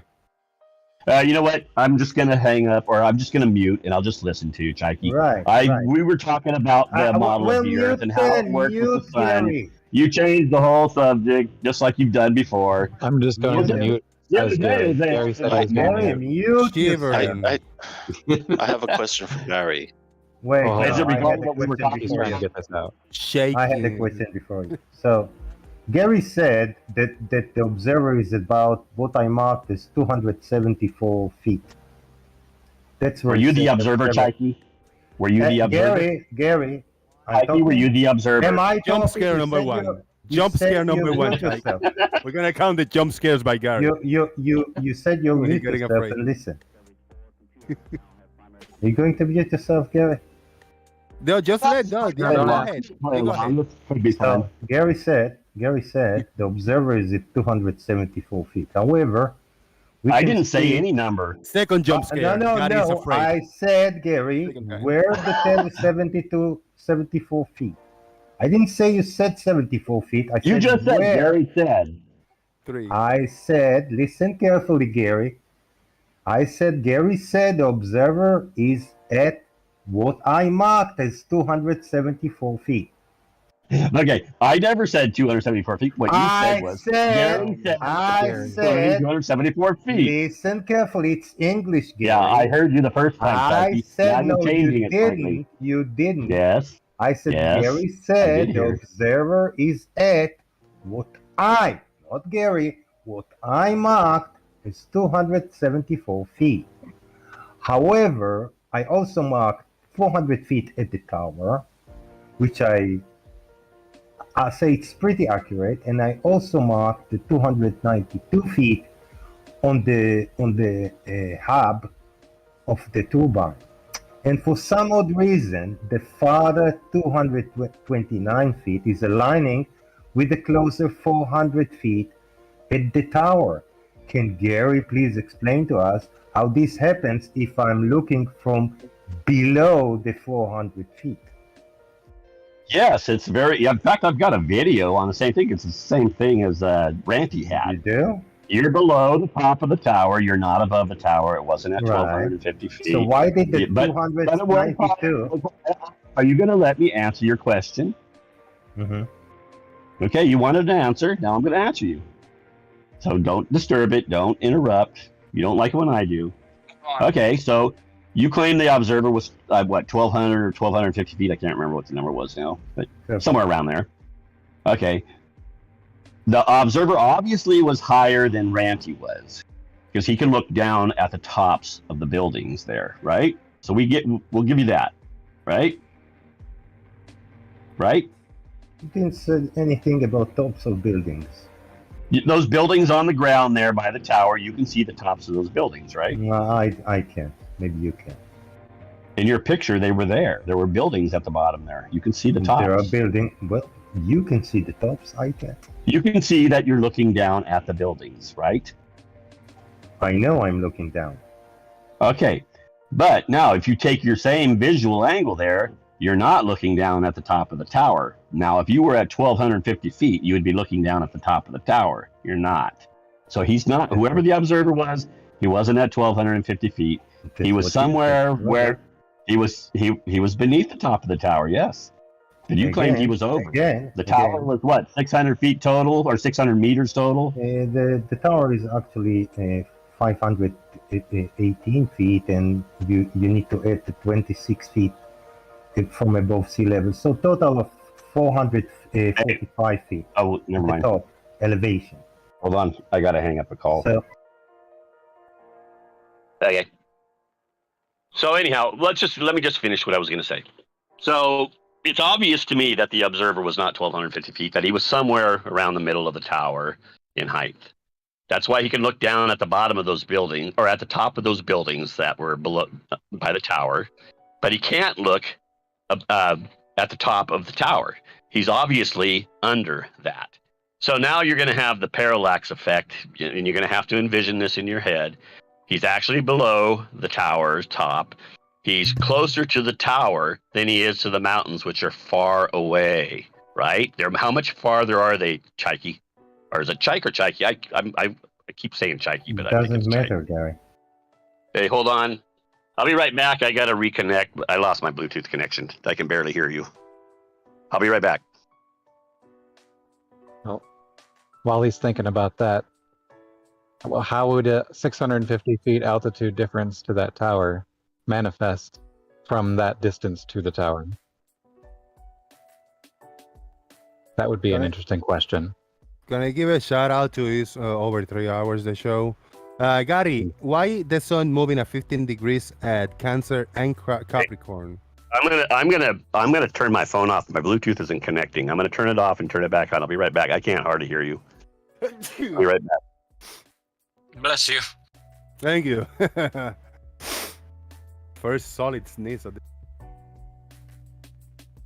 Why is the sun moving at 15 degrees per hour at Cancer and Capricorn per hour? Yeah, that is interesting. Always the same angular rate. And if he says, like he did before, the sun spiraling over a flat Earth would give you the same sun angles. Well, shit, I'd like to see that, because there's no way that somebody in Australia can see the sun arcing the way it does with the sun path that Gary described. It's not possible.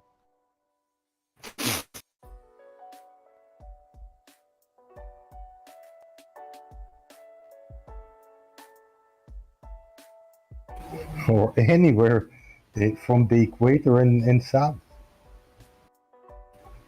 It's not possible to see the sun rising at east at all. True that. Directly east for everyone. No, especially those that are not at the northern hemisphere. At the northern hemisphere, let's say, maybe someone can, especially if they are at the pole. But at the equator, how come? Magic, God done it. Yeah, that's how God plans it. Yeah, I don't think we're gonna. I mean, Gary can come back. You guys can keep talking, but I gotta wrap up the show. It's been over, almost 4 hours. I gotta do a bunch of stuff, take care of the dogs and shit. Hey, I'm here. I'll make it real quick. All right. Yeah, go ahead, man. Let's do it. I got connected. I don't know why I had a call come in that disconnected my Bluetooth from your Discord. I'll Okay. hang here for another 10 minutes and then we'll wrap it up. It'll take me just a couple minutes. I won't even stop. Okay. So to me, it's obvious that the observer is not above the tower, and so you're going to get a parallax effect because the tower is it's taller than the observer. It's much closer to the observer than the mountains were much further away. So things in the distance like that because they're far away, they will appear below the thing that's closer to you, that's higher than you. And I have several videos on this that show how parallax works. And one of them is addressing Ranty and Black Bull Tower. It's the same thing. There's no difference. In this case, the observer is just a little higher than Ranty was, but it's still lower. He's still lower than the top of the tower, and the mountains are much further away. So therefore, the mountains are going to be seen at an angle. If you take an angle from the observer's eyes to the top of the mountains, they're going to appear below the angle to the top of the tower. Simple. It's just normal perspective. Gary. Now pay attention, Gary. You said the tower is closer to the observer. The observer is below the top of the tower. It's around its middle, as you say. Yet the 400 feet elevation at the tower is aligning with 292 foot, 20 miles farther away. And that should drop to observe it has the high mountains level, lining up not below the top of raise the tower, up Chikey. from. This is a lower elevation than 400. And as it moves away from you, it should drop down to your eye level. And here, according to you, it rises up to above eye level because it rises up to the level of 400 feet that it's only 25 miles away. Now, how far are the mountains, Chike? I don't care. The mountains are not mentioned. No, come on. at This all. is part of the thing They here. are not- How far are the mountains, Chike? This is your thing. You should know. I didn't How mention far were the the mountains? mountain. Ignore the mountains. They are not Well, you mentioned. can't ignore the mountains because you it's part of can the picture. ignore them because I don't mention them in my argument, Gary. They're part of the picture. You're relating They're the part of tower the picture, to the mountains in not the the background argument. because you think the mountains are They are way part down of low the because they're picture. past I the can't wipe them. curvature. I'm not going to wipe them out of the picture, but they are not part of my argument. They're related to your whole thing. You're They wanting to are know why the not mountains part appear of lower in the my background. They are not part of my argument, Gary. My argument is that the 292 feet rose to 400 feet when the observer, you say, is below 400 feet. How did that happen? What kind of perspective works on your flat Earth? You don't have to go back and look at my diagrams. I put them on there. I showed how it works. I don't know your eye. I showed your tower. They're in the Discord. Maybe I'll see if I can dig them up again in my picture 400 somewhere, and I'll feet. post it again, Chike. You're Again, lower than the tower. The 400 mountains are feet. far away. The mountains are going to appear lower than the 400 top of the feet. tower in the picture because Gary. the tower is taller than the observer, who is much closer to the tower than the Gary, mountains. 400 I've got feet. several videos on this, Chike. I got one that's Gary. addressed to Ranty and Blackwell Gary. Tower. I got another one that's little I model don't care pickups about sitting on Randy a and table. Blackpool Tower now. They show Listen. exactly how it works. I don't Scared care like it's about- the end of the world. Okay, I made it Listen. fast. No, you Chike, didn't. he's not gonna quit. 400 feet to 200 feet. Can we all agree? 200 feet what? From 400 feet to 292, 100 feet below. What's the 292? The hub of the turbine. Well, the turbines are farther away too. Right. And they're not as high as the mountains. So do we agree? You that got from Chike, Gary. doesn't matter. You got, Gary, I'm you got talking. something I'm that's way talking. further Don't away. Don't Are the laugh. turbines It's really taller rude, you than know the it, tower? man. I know you want to Gary. make your point, but it's really rude. Don't let him finish one sentence. It's rough, man. Can we agree that from 400 to 300, it's a slope down? Chike, how far are the turbines? How tall are they? 45 miles. Blue, are you Chike? Just say yes, Gary. I didn't hear what you said, Blue. It's not. It I was not said Blue. It just was say me. yes. Yes, it is. Say yes to what? I'm not going to say yes to anything he said. Well, Tell him to tell me 400. how far away are the turbines. It's in my Okay, diagram. all right. I put on the Then thing. 400 feet down How far there, away are the it's gonna turbines? slope down. Oh, you're That's not what she said. Chike. Blue, you're not Chike. So If you want to interrupt it, if you want to interrupt Blue, then let's go back to talking about the Coriolis I don't understand. and how it affects your flight. Maybe you need to do a little bit better with your math. Gary. Hey, let's go can't- back to your let's demonstration explain of gas If it's pressure without a 400, container, let's and then you subtract promptly 300 use from it, several I end up containers. with 100. How's that? Blue, you're laugh. You're a All right. joke. We got a super chat. Gary, does the horizon rise to eye level? No. Shout out to Sean Smith for But when viewed with your natural eye, you basically can't tell the difference. It's always going to be All right there. Thank you. Now you're gonna be muted for calling people a joke. Let's do some final thoughts. We're gonna get out of here. Is it good? Solid wrap up of the days. Thank you everybody who supported today. There was a PayPal hit by Jumungus earlier. I haven't checked again. Nobody tagged me telling me to check on my PP. But yeah, Jumungus $10 earlier and a bunch of super chats. Leal went crazy with the super chats. Thank you so much, Leal. If you're watching or listening, big shout out to you, man. I really appreciate it. And Sean Smith just now gave me 5. There was a Truth Nerd. There was a bunch of super chats. I don't have the list in front of me, but thank you guys. I recalled Quantum Decreaser, I think Brainery, some more probably. Thank you so much, everybody that came in and participated in the festivities over here in Discord.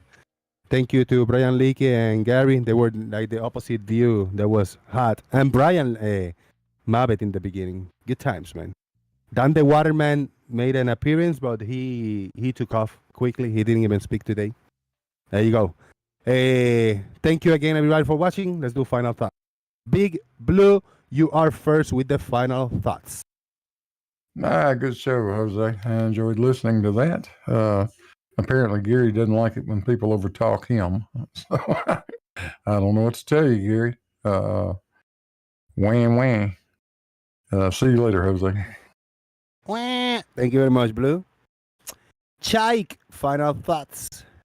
Yeah, that was a good, proper shit show, I would say. Thank you, Jose. Thank you very much. I think I started the show at noon today, so it's like we're getting close to 4 hours. Fucking A. Doofus Manfred, you had a good go today, man. Final thoughts. I'll be curious what Brian has for a version of the events that occurred today. How many times I, quote, changed my story. We'll see. Thanks. Thank you, Doofus. Larry, final thoughts. We got final thoughts by Marcus Dresden. Marcus Dresden say, flat earth are dumb as fuck. Thank you, Marcus. Louis, final thoughts. Well, we had 2 hours of Brian looking for a gacha and only trying to single out Doofus, so thank you for that. I'll never recover these 2 hours, but thanks to Doofus because I learned a lot, or on top of the bullshit I heard, I actually learned something. And Gary, as soon as you introduce God, magic, or leprechaun to your argumentation, you're just being lazy. You're just denying other people's ability to learn more about the world just because an old book told you so. And this is not something that flies by me. Thank you, Louis. I appreciate it.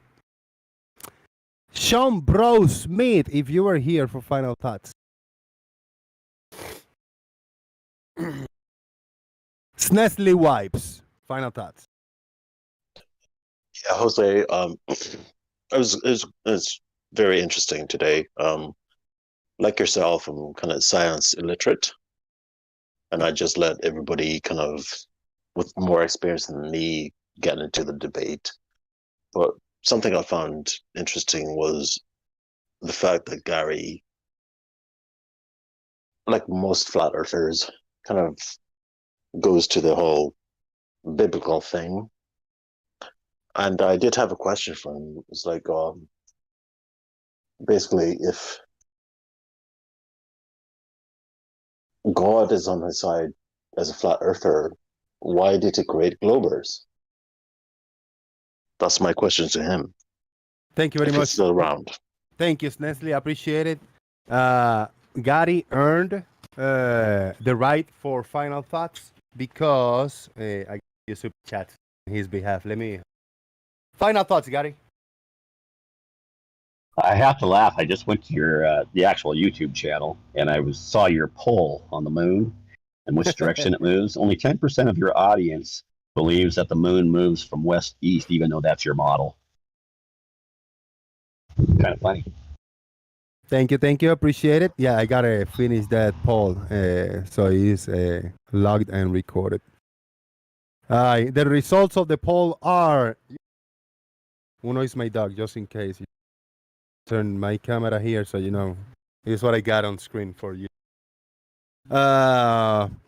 74 people voted in this poll. Damn, that's good. 74. The moon moves, and we got 4 options. Only 9% say move west to east.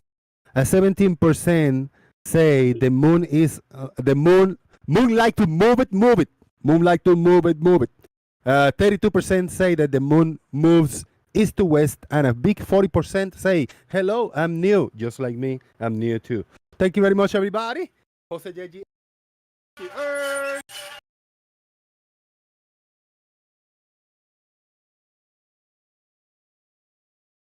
Be afraid.